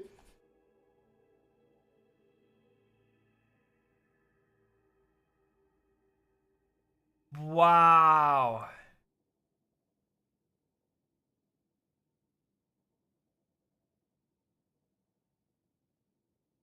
Fucking hell. When did I step up my Bungie leaves Activision?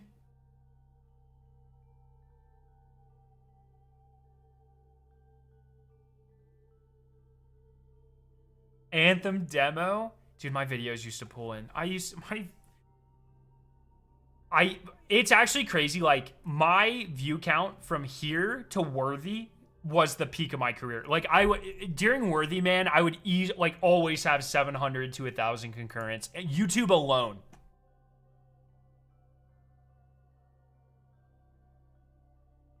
If I would have played my cards differently, holy fuck.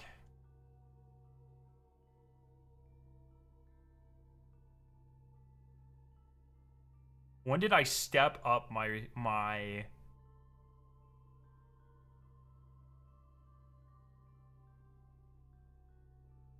I started doing my meme thumbnails around COVID. That's when I feel like I stepped up my thumbnails quite a bit. I need you to watch any video of you titled Slaying Noobs. No, that's all right. It was Borderlands. No way. No way.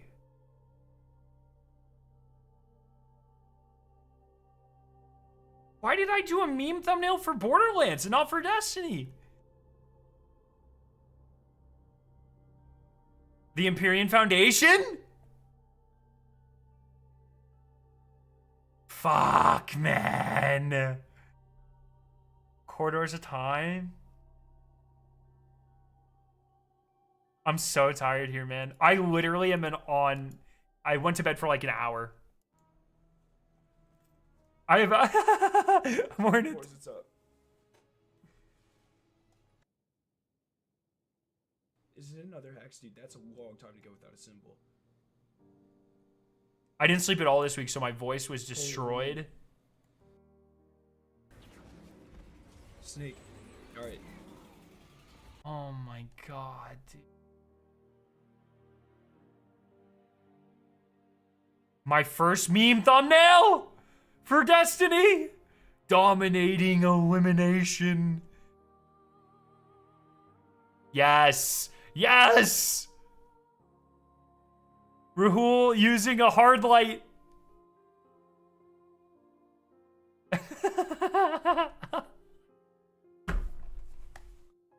Fuck, man. Fuck. The COVID thumbnails hit so different. Look how skinny I am. Look how skinny. Bro. Bro. Are you serious? No way. Oh my God. Fuck. I could kick that Scarrow's ass. Open the door. Fuck, man.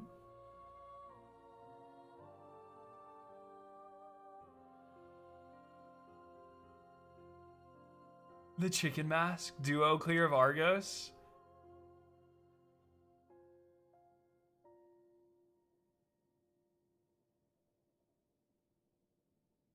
You're gonna see me gain weight. So what's happening here is this is when COVID hit, right?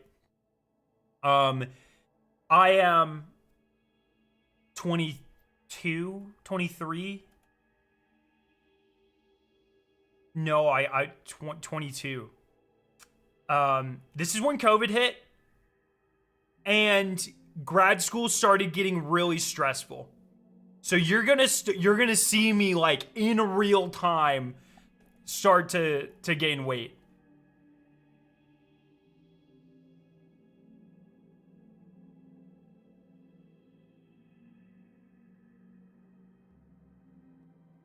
The solo Argo streams, that's where I lost my fucking mind, bro. I remember making this thumbnail. Very specifically, I remember making this thumbnail, dude.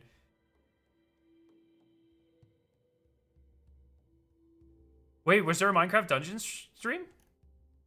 Yeah, I did. I played it with like Fallout or Rick or someone.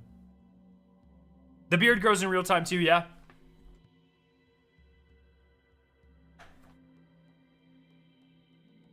Fall Guys.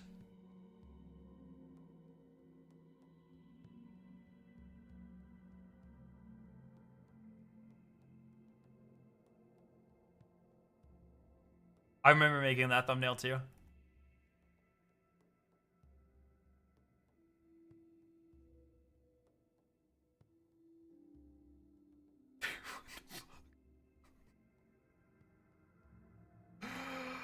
Oh my God, dude.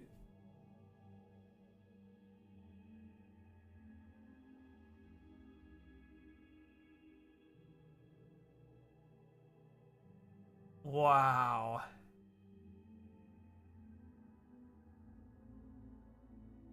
I never go through my thumbnails. Duo Deepstone Crypt. Okay, so, okay. When ATP and I did this, when we did Duo Flawless, this one's with Dunlin, but eventually ATP and I went back and did Duo Flawless. You can see me, I've already started putting on weight. You can see me definitely bulking up a little bit. When ATP and I did Duo Flawless DSC, one of my favorite challenges we've ever done, I had this crazy tick. I don't know what it was. For that week, my hand would go like that. Just like every couple of minutes. And if you go watch, there was like a very specific moment where I almost wiped us because one of the steps was in Descent. I'm on the far right of Descent and I have to shoot the panel on the other side of the room with Ikelos. And I'm aiming and I'm trying to shoot it. And my hand, like I'd aim it and my hand would go boom and I'd miss it. And then I'd like slow it down and I'd try to do boop. And it happened like 4 times in a row and I almost wiped us because of it. And I think it was just like the stress of grad school was like breaking my brain that week.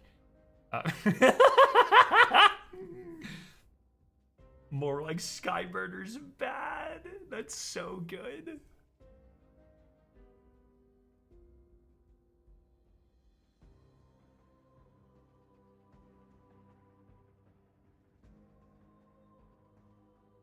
I misspelled canceled.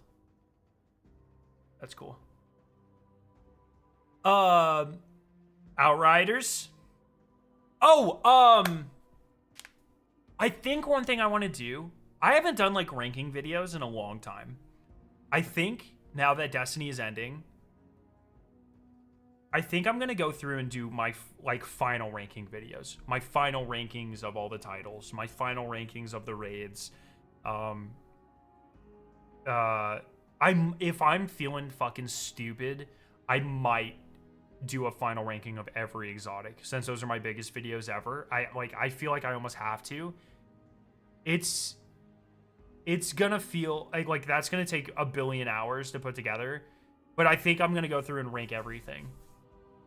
Because why not, man? Why not?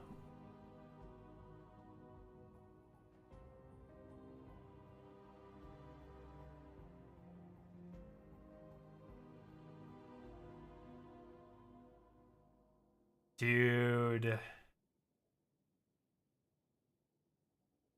The night before VOG 2.0.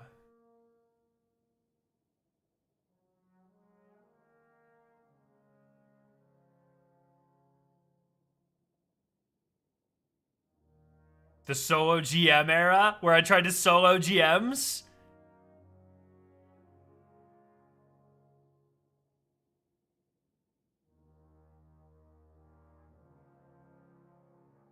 The solo Atheon?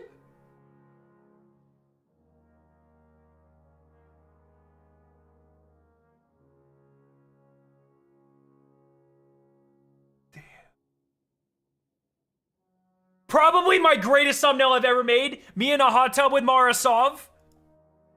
1 second.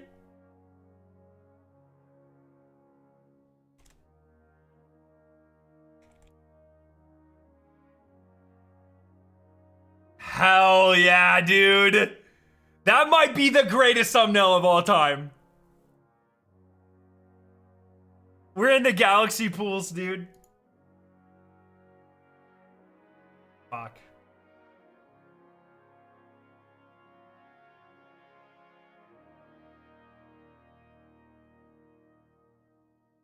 This is the day I got my PhD? Why am I wearing that? I got my PhD on Root of Nightmare. That might have been my original proposal defense.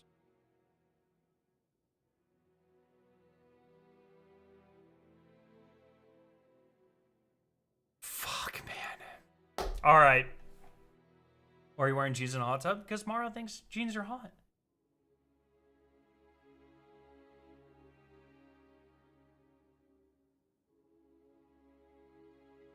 Man. What a fucking decade. Thank you guys. Thank you.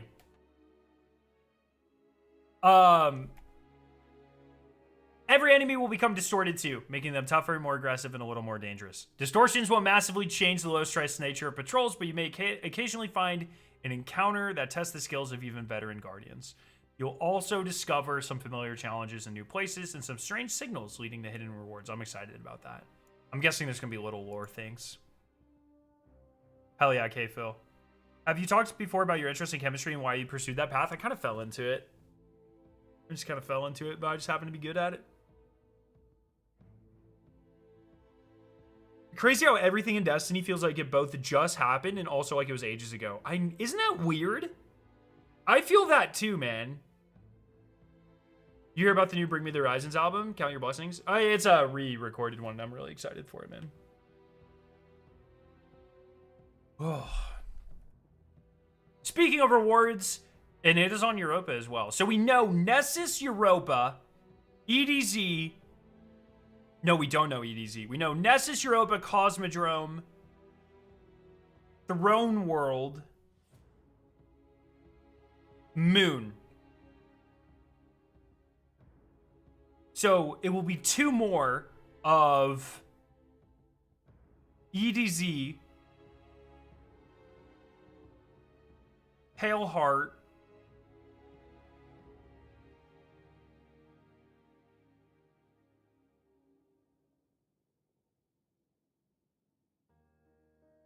Neomuna, Dreaming City. 2 of those.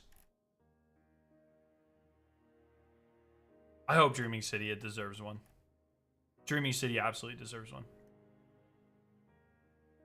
Although Dreaming City probably can't have one lore-wise because of the cycle. Did you reach Pinnacle 1 on Marathon? No, I didn't even reach Diamond 1. I got really close, but... Are you going to try to keep making Destiny content after you played the content, or let it be? I'm going to make Destiny content as long as I want to make Destiny content.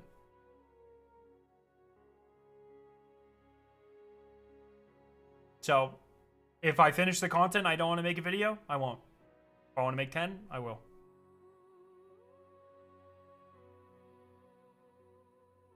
Speaking of rewards, we're making distortions uniquely rewarding by providing a new weapon set players can earn in these events, and to balance the increased challenge of distorted enemies, you'll see higher gear tiers awarded from playing public events.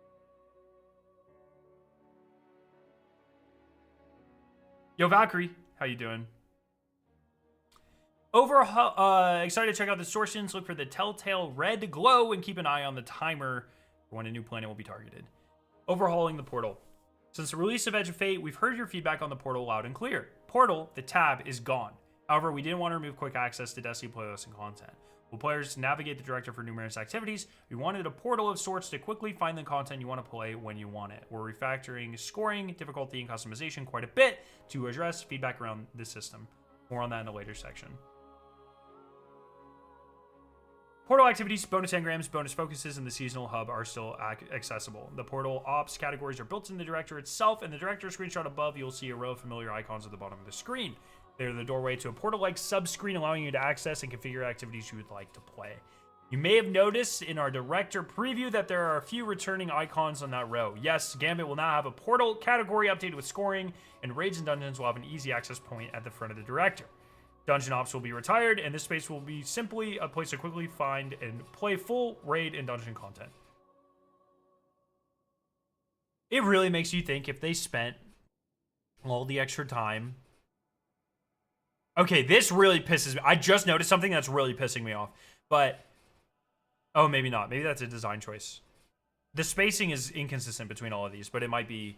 That might be on purpose. If they would have just...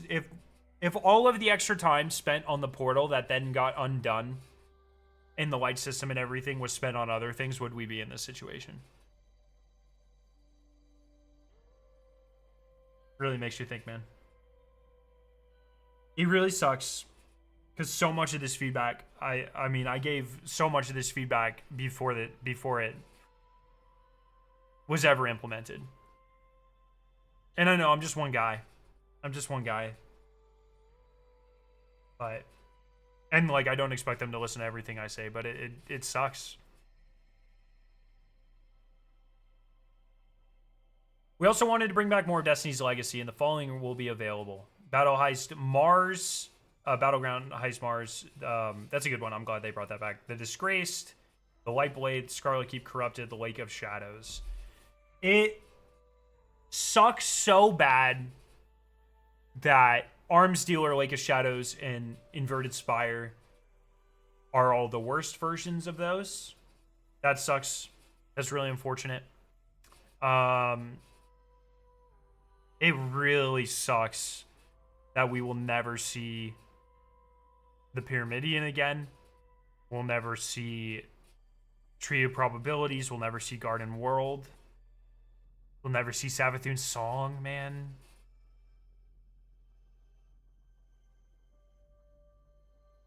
Some of the best strikes in the history of Destiny were just completely lost to time.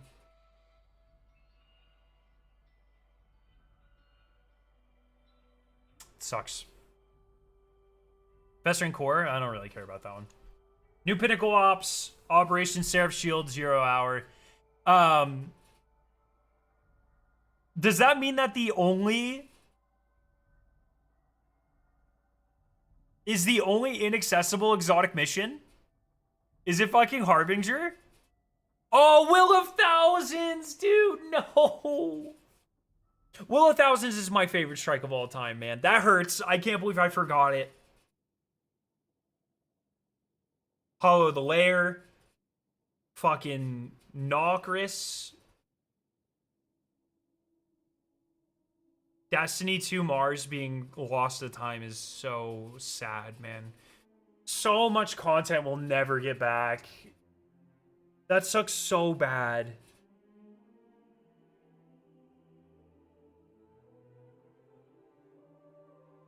None of that comes close to a single new raid. I agree, man. I agree. But it still sucks.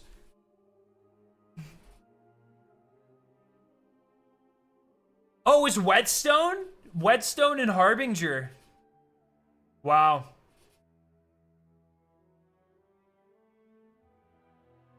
Whetstone's crazy because that's in the fucking new engine. That was just Sunset as a season. How is that shit not plug and play? I don't understand. That's such a backseat game dev thing. I'm sorry, but fuck. Anything. The Nether.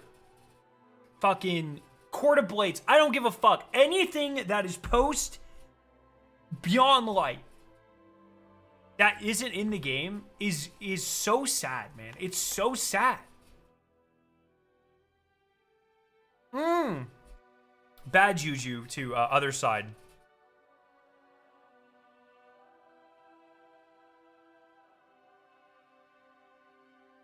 Yeah, the Nether's genuinely goated. It sucks, man.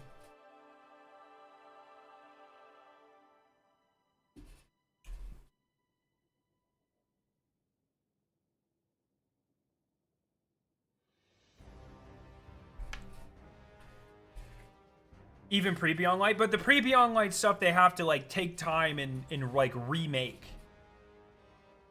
You know, I get it. It's at least more understandable.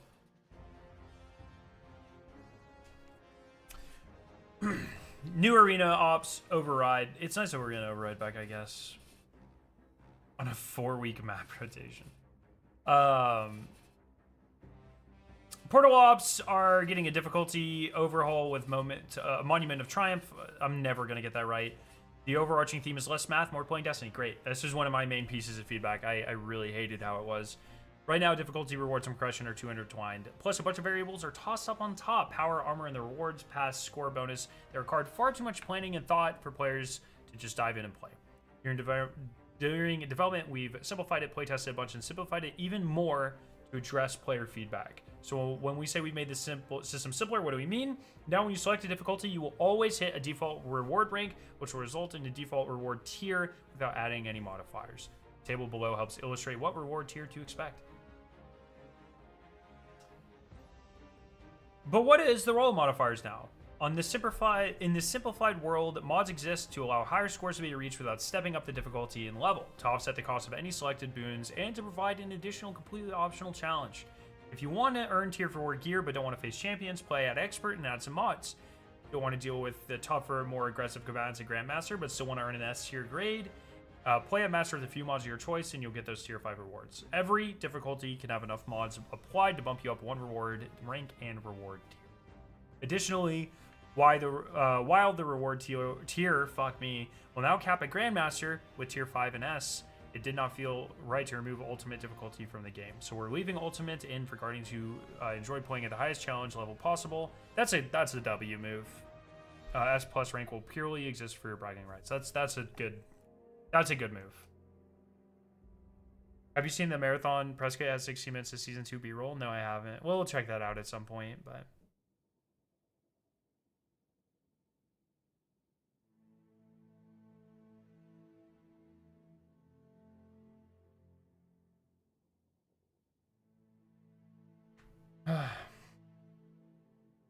I do think that the surge on 9th is successful. The player spending population stays up a while after that. We might see Sony, Bungie, to return to Destiny 2 or possibly a new title.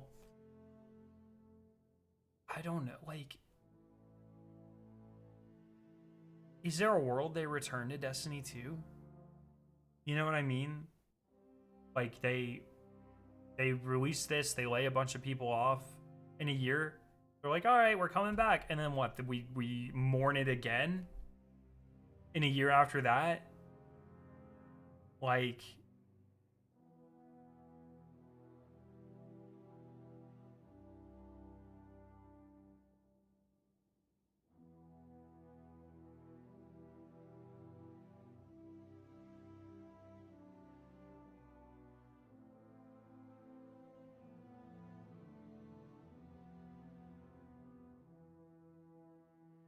I don't know. So how will matchmaking work then? We're also updating how matchmaking and customization work around Portal activities. We want the system to stay approachable while also providing variety. In match-made versions of Portal activities will include fewer modifiers than what players have previously encountered. Will grant rewards and rank for selected difficulty. Revive tokens are also getting updated across the Fireteam, Pinnacle, and Arena Ops. We've heard your feedback on how Revive tokens feel in Arena Ops, and as a result, we're removing them on all difficulties. Should make joining activities in progress and navigating the chaos of 6-player content a smoother experience. For Fireteam Ops and Pinnacle Ops, Grandmaster difficulty will now start with 7 Revive tokens, while Ultimate will start with 5. Our goal here was to create a little more breathing room in the Revive token economy, while still preserving the level of challenge players expect from these difficult players.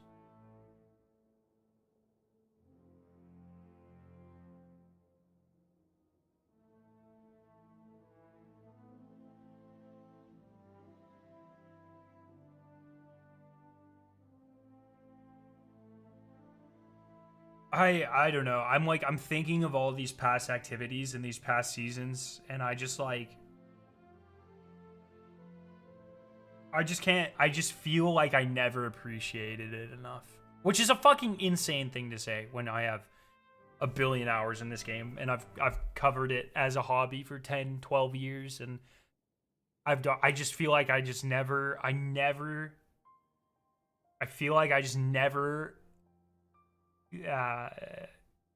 just took it for granted. I just hate that. I fucking hate it. I hate feeling like that. We didn't know what we had. Hundreds of thousands of people still play this fucking game a day. And it's not enough. How is that not enough? People are still buying the fucking DLCs. That's probably what's actually not enough. Didn't know what we had. We have Marathon. I love Marathon, but Marathon is a smaller game. It is never the goal of Marathon. Like, I don't know. I know people are dumb on purpose to get me rage baited. The goal of Marathon has never been to be a Destiny replacement, ever. It is a smaller game. It is a narrow slice of a genre. Destiny's expansive. Destiny was always meant to be a much larger game in terms of scope, breadth, playtime, number of players. Always.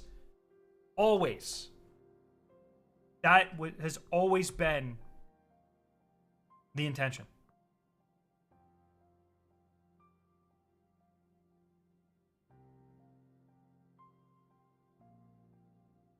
Marathon's a great game in the same way that I really liked Apex for a while, and I really liked Fortnite for a while, and I really liked PUBG for a while, and I really liked Warzone for a while.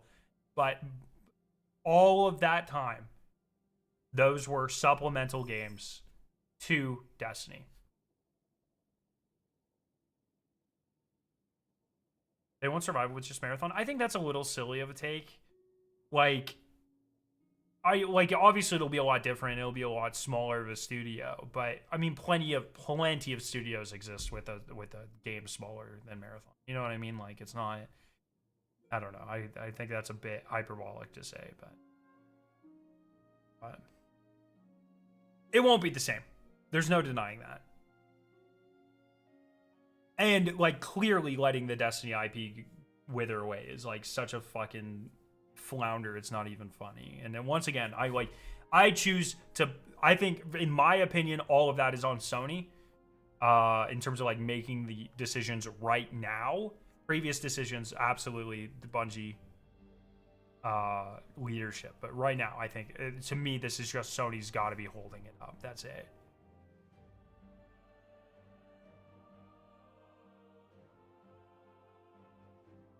Bungie can't manage 2 games. Well, once again, like, everyone keeps, like, I really hate generalizations like this. I really hate the generalizations like, oh, they can't handle 2 games. I really hate the generalization of, oh, the people went from Marathon over to Destiny. Like, remember, the studio is half as big as it was 2 years ago, right? There are reasons that Destiny lost resources, and it lost significantly more resources to layoffs than it ever has people going over to Marathon. People always forget the downsizing. The downsizing! Think, Mark!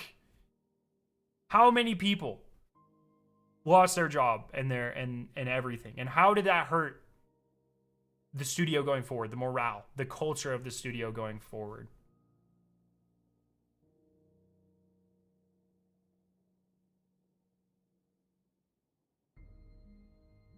It all started from there, that first round of layoffs. It all started from that first round of layoffs.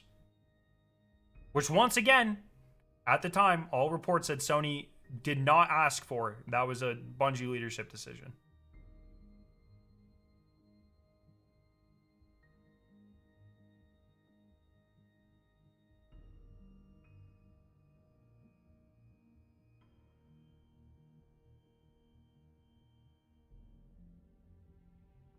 As we're making updates to how loot is earned throughout the portal, we also took this opportunity to expand loot variety. The following portal ops activities will feature exclusive weapon reward pools and an armor collection with unique set bonuses. Crucible Ops. Crucible Ops competitive, additional exclusive pool. Trials of Osiris, Iron Banner, Gambit, SRL. Solo Ops and Fire Team Ops will each have a unique weapon rewards pool and share an armor collection with a set bonus. Arena Ops and Pinnacle Ops will each also have a unique weapon pool and share a new armor collection, with an additional pool for Onslaught. Additionally, Arena Ops will have hollow foil weapon variants. We hope you enjoy discovering them as little surprises. I'm very excited to discover them as little surprises.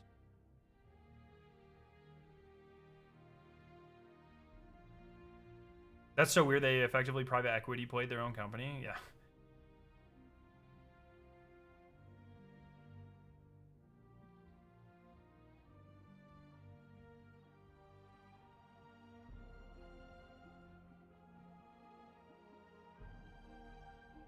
I just think feels like it's important to keep in mind, like, the future of Destiny does not have to be pure MMO. Like, I just personally think there is a future of Destiny where they approach it more like a Borderlands or whatever, you know, a game plus a couple updates for a few years and then whatever, you know. Like, there are smaller versions of Destiny that work. It doesn't need to, ideally it's a full MMO like Destiny 2 but bigger and better type of thing. But I just think that's not how the world operates anymore. And I just, like, I think there's other things you can do with the IP that are still very awesome and very exciting to me as a player, and would be lucrative. Doesn't even need to be a live service. I mean, like, Destiny, like, hasn't really been a live service for the last year. For the last 2 years. You know, like, it's not, I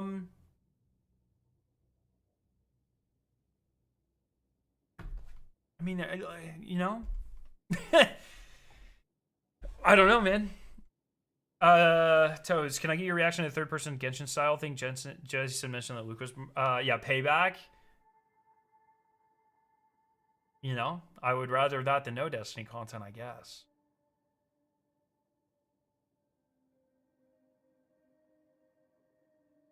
Yeah.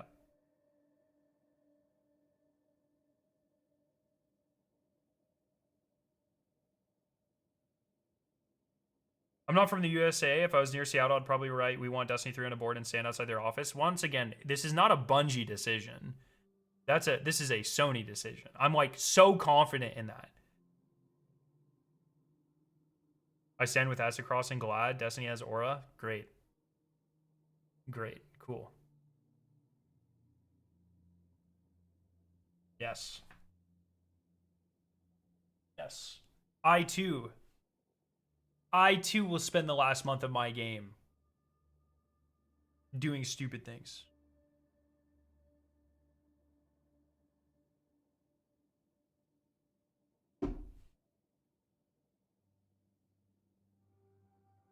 Screw it, let's make our own Destiny 3. Won't be good enough.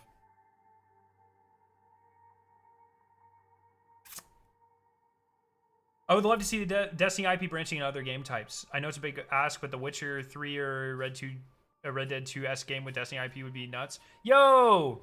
Rage, thank you for the gifted, my friend. How have you been doing? Are you, like, the news, you taking it all right? Did you know? Disagree. New Destiny has to be an MMO. I just don't think MMOs are the future of gaming, man. What you said above? Oh, sorry, I missed it. This stream title is such a mood. I'm simultaneously stoked and heartbroken at the same time. Yeah. Yeah, man. People do not seem to be existing or like within a gaming space or sticking with a singular game for as long as anymore. It just doesn't seem to.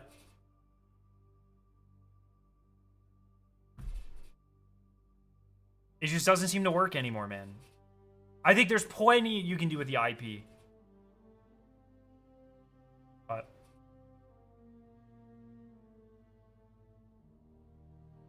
it's like, I don't know, man.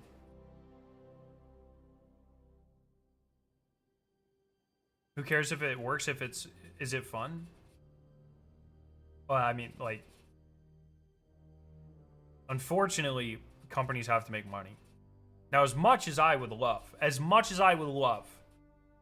for everything in life to cater directly to me without having to work or worry about making money, that'd be great. I have no inside context towards what's going on there, but it's super apparent that the Destiny team don't want to go down in a fizzle. They want to go out with a bang, and boy, does it look like they're delivering. Yeah. Yeah, man.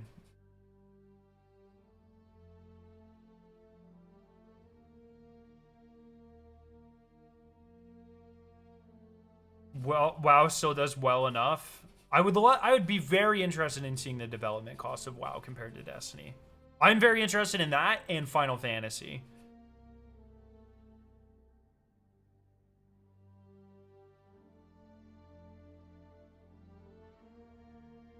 I don't have to worry about it making money. I'm giving it out based on if it's fun off its profitability, respectfully. No, like, I understand, but, like, we're also talking about if things are going to happen. And, like, this is happening because of money. So when you are considering the future, when your company is bought by one of the largest companies on Earth, and that largest company on Earth still has a 10 to 12% expected growth rate year over year, and they are constantly shuttering things that are not helping them meet that, then you absolutely have to consider the money. It's very important. Right? MMO will break the world. Definitely going to try that out. If it ever comes out.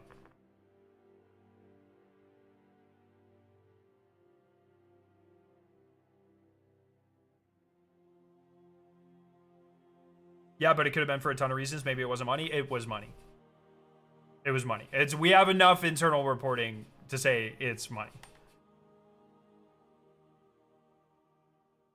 A lack of audience retention, a lack of people purchasing the different DLCs. Overhead cost, it's money.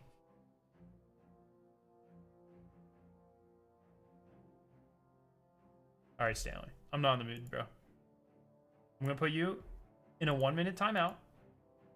If you can calm down here, rejoin us, take your meds, then that's good. Oh my God, what happens to the rad team? Now, that's an excellent question.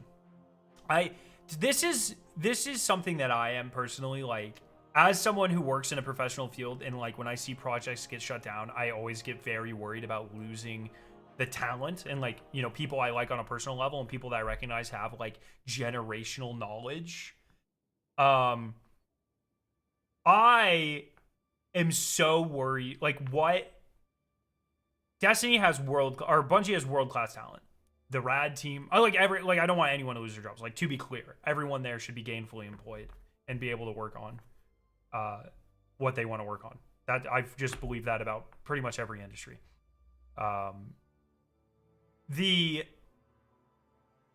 With Bungie, they have so many like world-class people who are clearly talented, like when it comes to like the raid team and the lore team and the music team. And I just don't, you can't let those people walk away, man. You can't lay them off, and you cannot let them walk away. If you have any chance in the future, you need to retain that.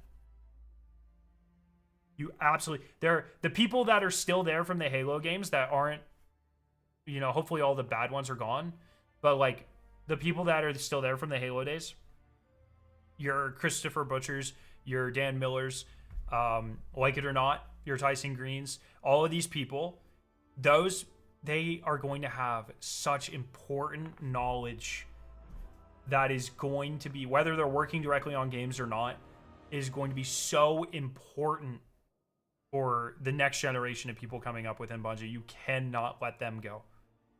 Your Michael Salvatore's, your like literal world-class talent, you cannot let them go.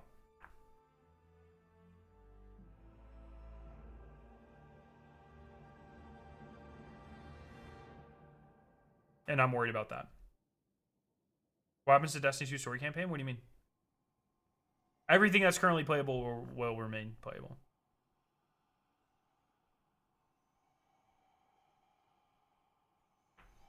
Yeah, Salvatore is still contracted, or was contracted, but it's like that was a mistake. That's like one of the biggest things is not only like losing him and his talent, but losing what he can teach the future generations. He's just an example of that. Like, these are the people you gotta retain. As long as they're not like toxic or sexual predators or anything, you know what I mean? And if any of them end up being that, I never liked them in the first place. You know what I mean? But it's just like, I see it happen in chemistry all the time. Like, we're so quick to force retire people early, or we let middle career journeymen walk. And it's just like, you lose so much more than the immediate impact of their expertise. There's such a ripple effect when you let experts walk out. It's brutal.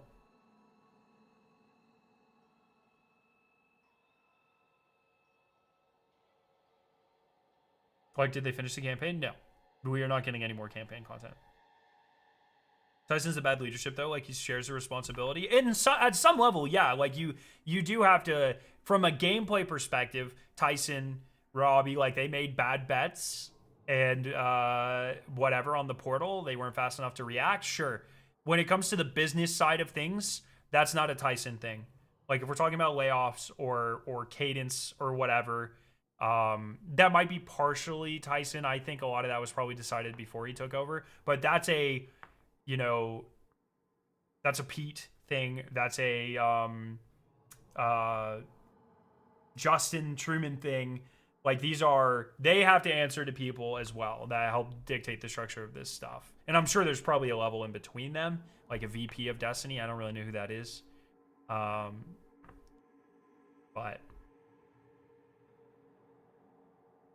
it's hard because there are going to be decisions that fall on middle management, but a lot of the decisions we're talking about, resource allocation, laying people off, that falls on Bungie leadership. And then you have the next level, not greenlighting the next Destiny game, certain restructurings and stuff like that's going to be, certain departments being taken over by Sony. This is Sony leadership decision making. And so it's like, there's a lot of moving parts here. For me, currently, with the news that we are focusing on, I place most of the blame on Sony and Bungie leadership by like far.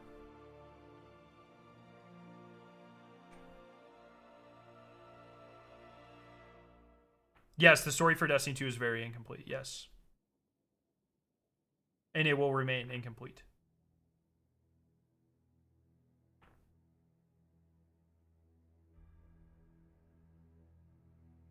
Wait, am I quiet? Am I quiet for you guys?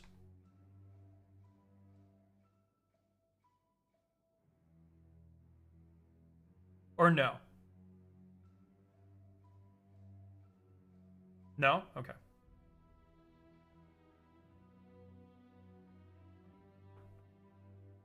It genuinely breaks my heart that the raid's probably finished, but we likely won't get to see it.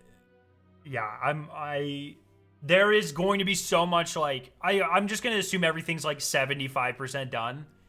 The DLC, the campaign, the new destination, the raid, and we're just never going to see any of it. And that sucks so bad. That sucks so bad.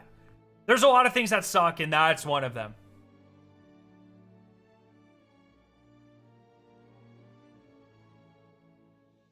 I don't know, man. Onslaught changes. I don't really Elevating Gambit. For the time now, players have felt our core activity rotation has been lacking a very special PvEVP activity that was introduced in Forsaken. We agree. In Monument of Triumph, Gambit will get a clearer home in the director through Gambit Ops.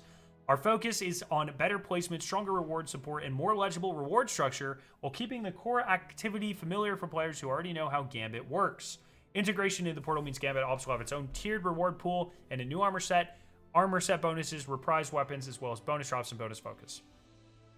Tiered rewards are driven by activity scoring, and for Gambit, score is driven by team progress through Gambit's major phases, banking mode, summoning the Primeval, and defeating the Primeval, without additional bonus score coming through Gambit ranks. Rewards are rooted in team effort rather than individual stat chasing, and a team that reaches the Primeval phase will earn an S grade in Tier 5 gear. That's cool, even if you lose. Let's be honest, few things in Destiny feel better than banking a pile of motes or saving the game with a last-minute invasion. To keep the playlist healthy, Gambit needs strengths in its rewards, and that meant looking at the playlist identity from multiple angles. A reworked origin trait to match Gambit's unique rhythm, the return of many iconic Gambit weapons, and a refreshed perk pool to give players real reasons to dive back in. Our resident Gambit lovers on the Sandbox team took a deep pass on weapons you've been asking for and made it sure to give them some fun rolls. Here's 2 quick examples. Origin trait, Run and Gun. Defeating targets build stacks for run and gun for a short duration. Sprinting for a short time consumes a stack to partially reload this weapons magazine from reserves. On bows, this briefly improves draw speed. Lightweight stasis, spare rations.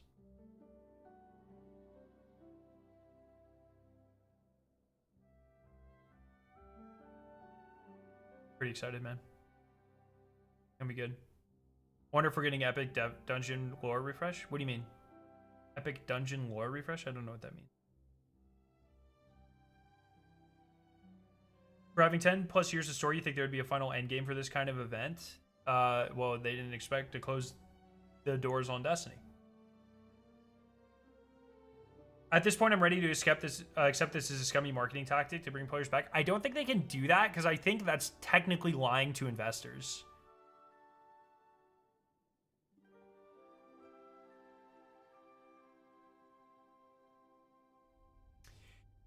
We wanted spare rations to remain a sharp, responsive dueling weapon while broadening what players could chase on it. The new perk pool offers a healthy spread of PvP and PvE options, from classic hand cannon consistency pieces to payoff perks to give it a real flexibility outside of straight duels. 21% Delirium is coming back to you. I'm pretty excited about this. It has a random roll perk, keeping its original static roll as a possible outcome. The goal here is to turn 21% Delirium into a deeper chase weapon without losing the version players remember. This refreshed pool opens up new ways for players to build around sustained fire, reload loops, and damage ramp, while still leaving room for a classic roll that defined it the first time around. Wonder if there's a tier 5 shader for all this loot. That's a good question. They do show, on Twitter they showed like a holofoil, but yeah, that's an interesting question, Coops.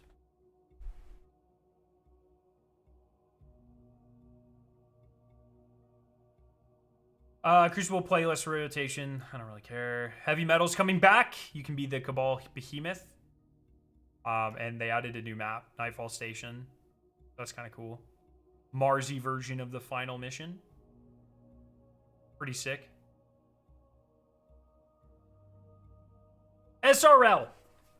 The long-awaited and frequently requested SRL is returning in Destiny 2. This isn't just SRL coming back as you remember it, though. We brought the mode forward with a set of updates aimed at making the races feel faster, livelier, and a bit more chaotic from lap to lap. Ghost returns as your SRL announcer along with Shax. There's nothing more motivating than Shax screaming at you to push for first place after your opponent just took you on the inside of Eternal Mercury. Skimmers are joining in on the fun, allowing you to choose between a Sparrow or a Skimmer before hopping into a 3-lap race against 5 other players. Players won't have access to rail grinds or manual jumping as a Skimmer, or be able to use destabilizers for rolls or flips as a Sparrow. In fact, we've done a ton of work under the hood to make sure that using either vehicle in SRL feels equally advantageous to players. Speaking of under the hood, we've also updated SRL to support those photo finish moments at the end of the race. Close finishes can now properly assess ties, which means when 2 racers hit the line at nearly the same time, the results screen can better reflect that outcome. We know the mantra, if you're not first, you're last, but our goal with SRL is to bring the chaos and friendly competition to the forefront, and so tying means you both equally get great rewards. A couple of new mechanics have been added to SRL. Rocket Boost rewards players who nail their timing for hitting the gas just before the race begins, giving them an early boost out of the gate. Trick boosts are just what they sound like. Land a trick successfully and you'll get a boost. On PC, Sparrow and Skimmer tricks can be remapped to the same way emotes can, and we've updated the UI to support that. All 4 of the original SRL maps are returning. We've got a brand new map called Quantum Circuit, located in the Realm of the Nine. Avoid the Taken and enemies of the past while racing on this wild and intense ribbon road. Additionally, speed boost pads have been added to specific shortcut paths on all maps to offset any gates missed, a change that we think will make taking riskier or tougher shortcuts more rewarding and viable. Finally, we've done some tuning on gate sizes, vehicle speeds, and rubber banding to keep the pack together while still rewarding strong racing lines, smart shortcuts, and well-timed boosts. We're excited for players to get their hands on all these updates and hear the brand new SRL music tracks when SRL goes live next week. Alongside SRL's return, you'll be able to earn weapons and armor rewards. If you got to go fast, then these will feel right at home in your arsenal. This is so sick because these are all the perks I've always mained in Destiny. I might be farming the shit out of SRL. I wonder why they didn't get Amanda back as the announcer. That's insane. While we want to keep the weapons in their perks pools under wraps, we'll share an early look at the origin trait and armor set bonuses. Featherweight. Final blows with weapons that have featherweight origin trait grant increased movement speed while equipped. Yeah, man. That's going to be so good. Revving up. Fast movement builds up a charge that gradually increases your health regeneration speed. Once you are fully revved, sprinting gains speed booster. Dielectric drift, sliding while speed boosters active controls combat. This is literally just the Eager Edge set, man. And as someone who has been an Eager Edge main forever, it's rough that we're finally getting this, man. It's rough that we're finally getting this. And for players looking for a little more style with their speed, SRL will also bring plenty of earnable rewards worth chasing. This includes brand new SRL racing sparrows and a skimmer, as well as SRL armor ornaments, the returning racing sparrows, and SRL shaders from Destiny 1, plus the return of sparrow horns from Destiny 1 that also work with skimmers, new and returning SRL emblems, and more.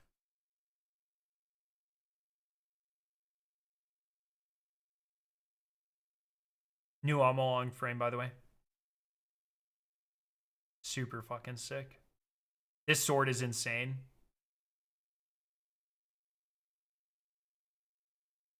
Just fucking crazy, man. This sucks. This is awesome, but it sucks. Whether you're racing for the win, completing SRL triumphs, or just showing up for the chaos, there will be plenty of ways to earn gear and accessories that let you look the part. Join us tomorrow as we turn our focus to the weapons sandbox, raid and dungeons update, tower vendor attunement, and more in our second dev insight article on TWID, and then ability stuff is next week. So.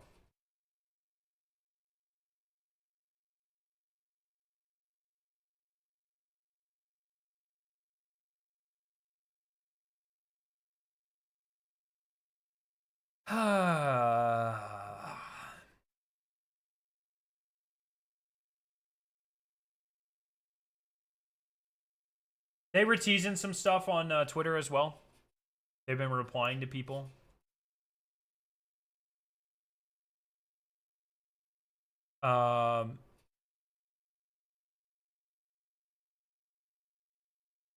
Steel Feather Repeater is coming back. They confirmed a Xenophage Catalyst. Fallout says, at this pace, what if they're just like, fuck it, here's Twilight Garrison.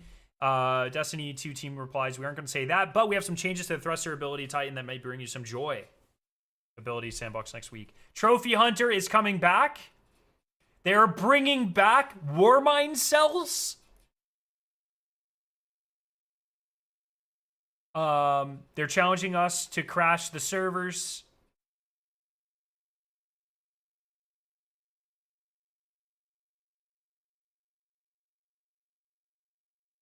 Just wait till you see the ornament in-game and animated previews on the sword. Oh, so this is like the hollow ornament, I guess?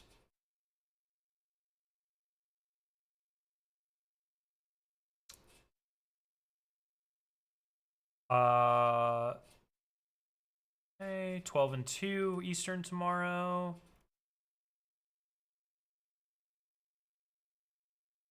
Yeah, so Trophy Hunter's back. Oh, the SRL hollow foil, yeah, maybe. Or the tier 5 hollow. Yeah, that could be it too. Fuck, it's so good, man. Oh!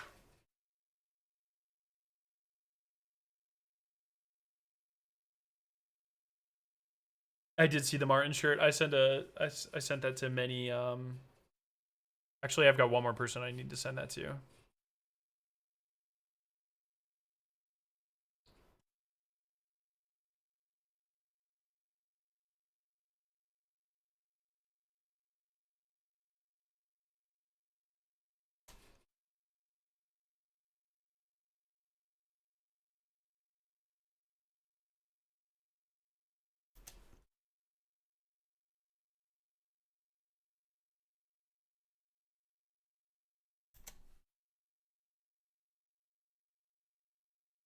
I'm gonna make it happen.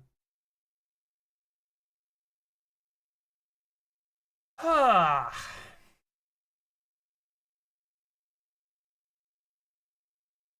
So bittersweet, dude.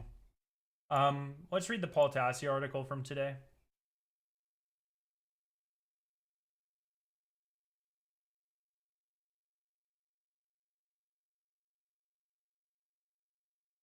Check DMG replies. Did he say more stuff?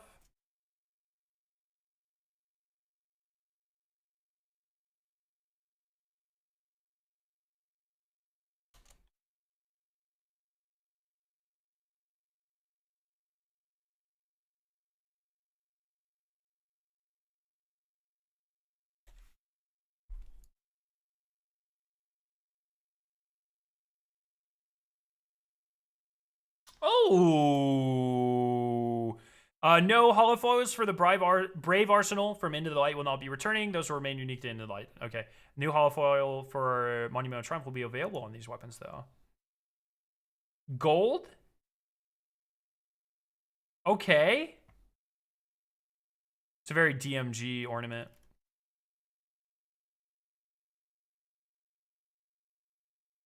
I'll keep saying it. The team is looking to deploy love letters to as many player types as possible. Mode tweaks, weapons returning new perks, and some other stuff.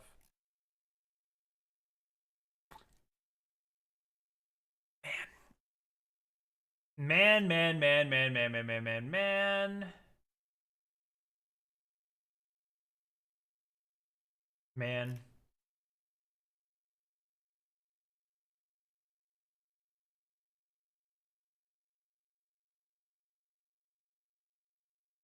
New info in Destiny 2 alarm bells, Marathon's role, and Destiny's Infinity Pitch. It's Paul Tassi article. Excuse me. Get the fuck out of here. We're now 1 week past the news that Bungie is ceasing development on Destiny 2. After a large June 9th update.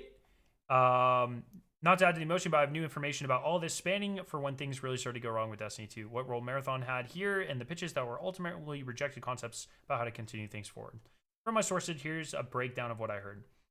There began to be discussions and scenarios planned after Edge of Fate in terms of where Destiny 2 could or should go from here because of that expansion underperformed. So Edge of Fate came out and didn't do as well as I thought.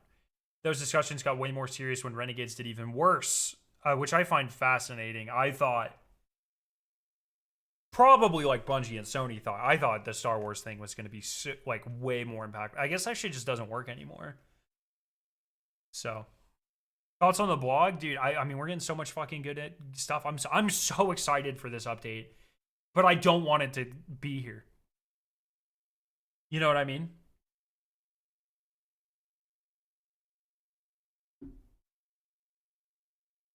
I am simultaneously so excited for June 9th, but dreading June 9th.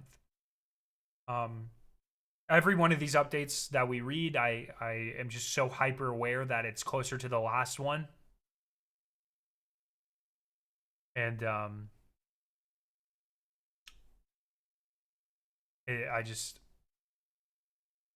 It's really hitting me, man. It's really, really, really hitting me. I don't know.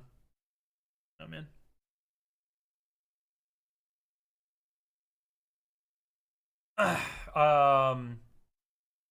The scenarios discussed were about what the future Destiny 2 would look like if they were sticking with the new 2 expansions, 2 updates model, or something else. The decision to actually kill the game was not made after Edge of Fate or something that far back. It was earlier this year, or previously reported.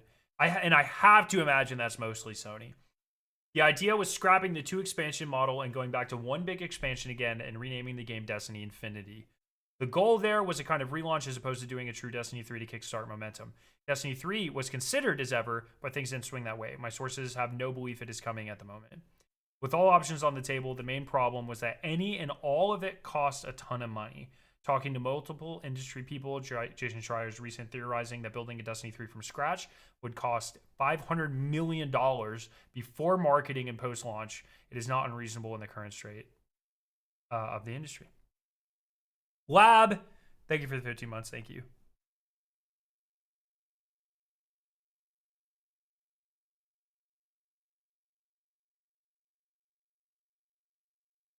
Imagine if they pull a huge surprise and put every ability aspect and fragment into the prismatic. That'd be cool, man. As for Marathon, if the game made $1 billion, would Destiny 2 have a chance to continue? Sure, maybe. But no one was sitting there on launch day deciding if its performance would kill Destiny 2 or not. I think this is so important to note. Unfortunately, neither the petition nor the planned login surge on the 9th has any chance of reversing the recent decision or greenlighting Destiny 3, as well-intentioned as they might be. I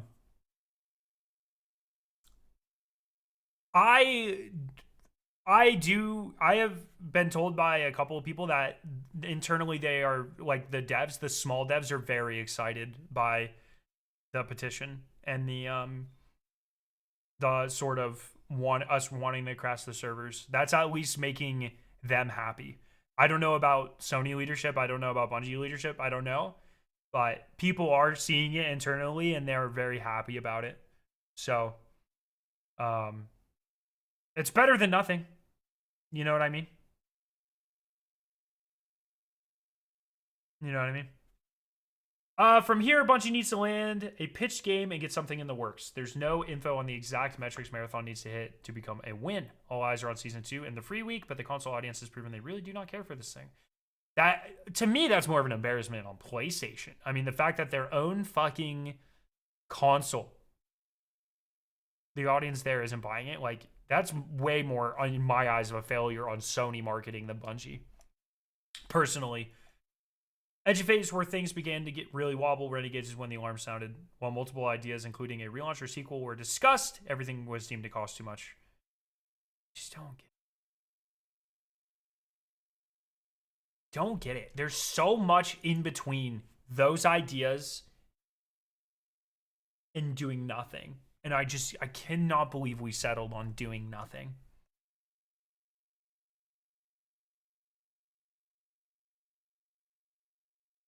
I don't get it, man.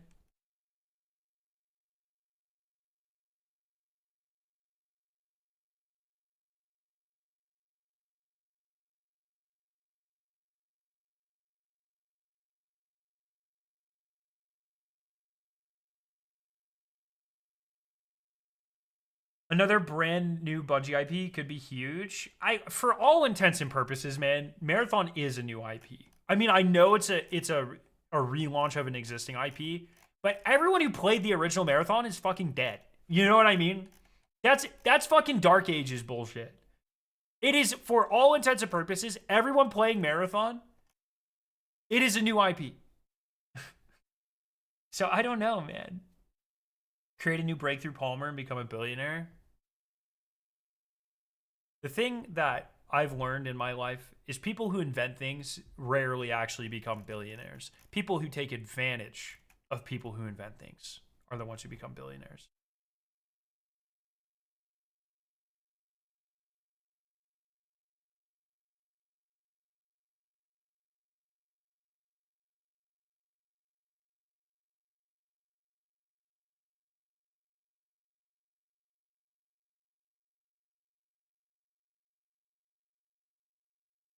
Okay, so invent a new breakthrough Palmer and let me take advantage of you. Jesus Christ, bro. Potentially Marathon takes some of the devs from Destiny 2 and makes a campaign mode. So this is like... This is actually like... I was talking about this the other day. And obviously I don't have inside information about this. And if I did, I wouldn't be talking about it. But I think it is actually like a little...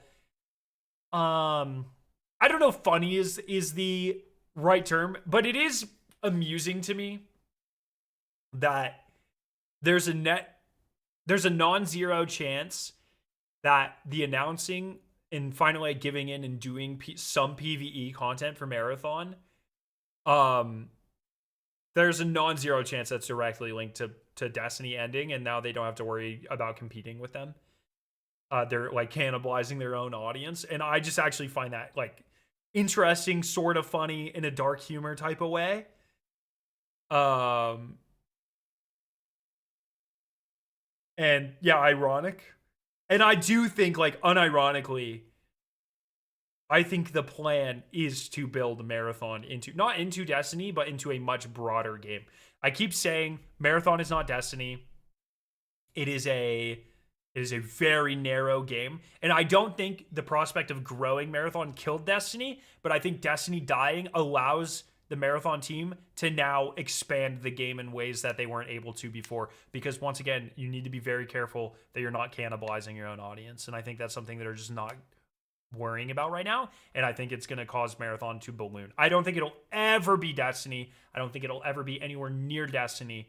But I would be surprised if it doesn't get like fairly substantial PvE content now because of this. That's just my hypothesis, my take. I don't think they ever planned for it to be anywhere. There's no way they ever planned for it to be anywhere as big as Destiny in any interpretation of that word. But yeah.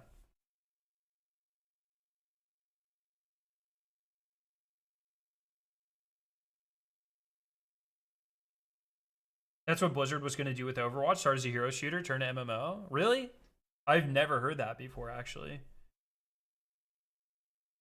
But I just like it. I'm stuck in this place, man, because it's like if I truly believe if Marathon doesn't do well, we will never see Destiny again.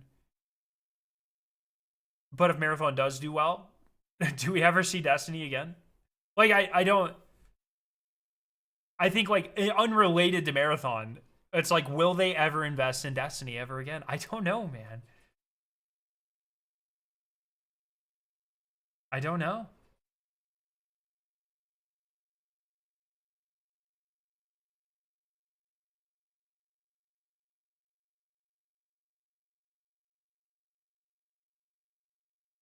Overwatch was originally an MMO, but they scrapped it to pivot to a hero shooter. Oh, really? Blizzard was working on an MMO called Project Titan. It got scrapped and they made Overwatch instead. I've never heard that. That's crazy. And now they have like one of the most successful fucking arena MOBA things of all time. That's fucking insane.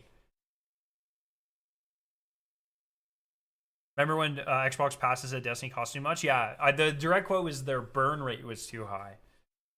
I have to imagine. You know?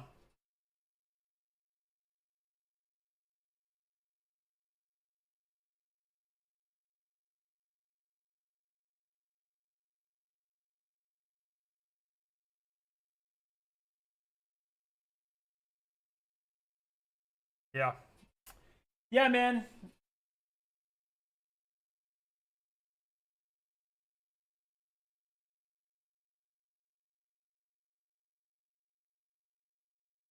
I don't know. I have such a hard time. Like, this is another, like, it's kind I don't know. I have a hard time. I don't want to go. I don't want to end the stream. Because it's like, how many of these Destiny streams do we have left? You know what I mean? Like, I'm sure I'll be playing the new content for quite a while. But this is the first time where I have there's a cap.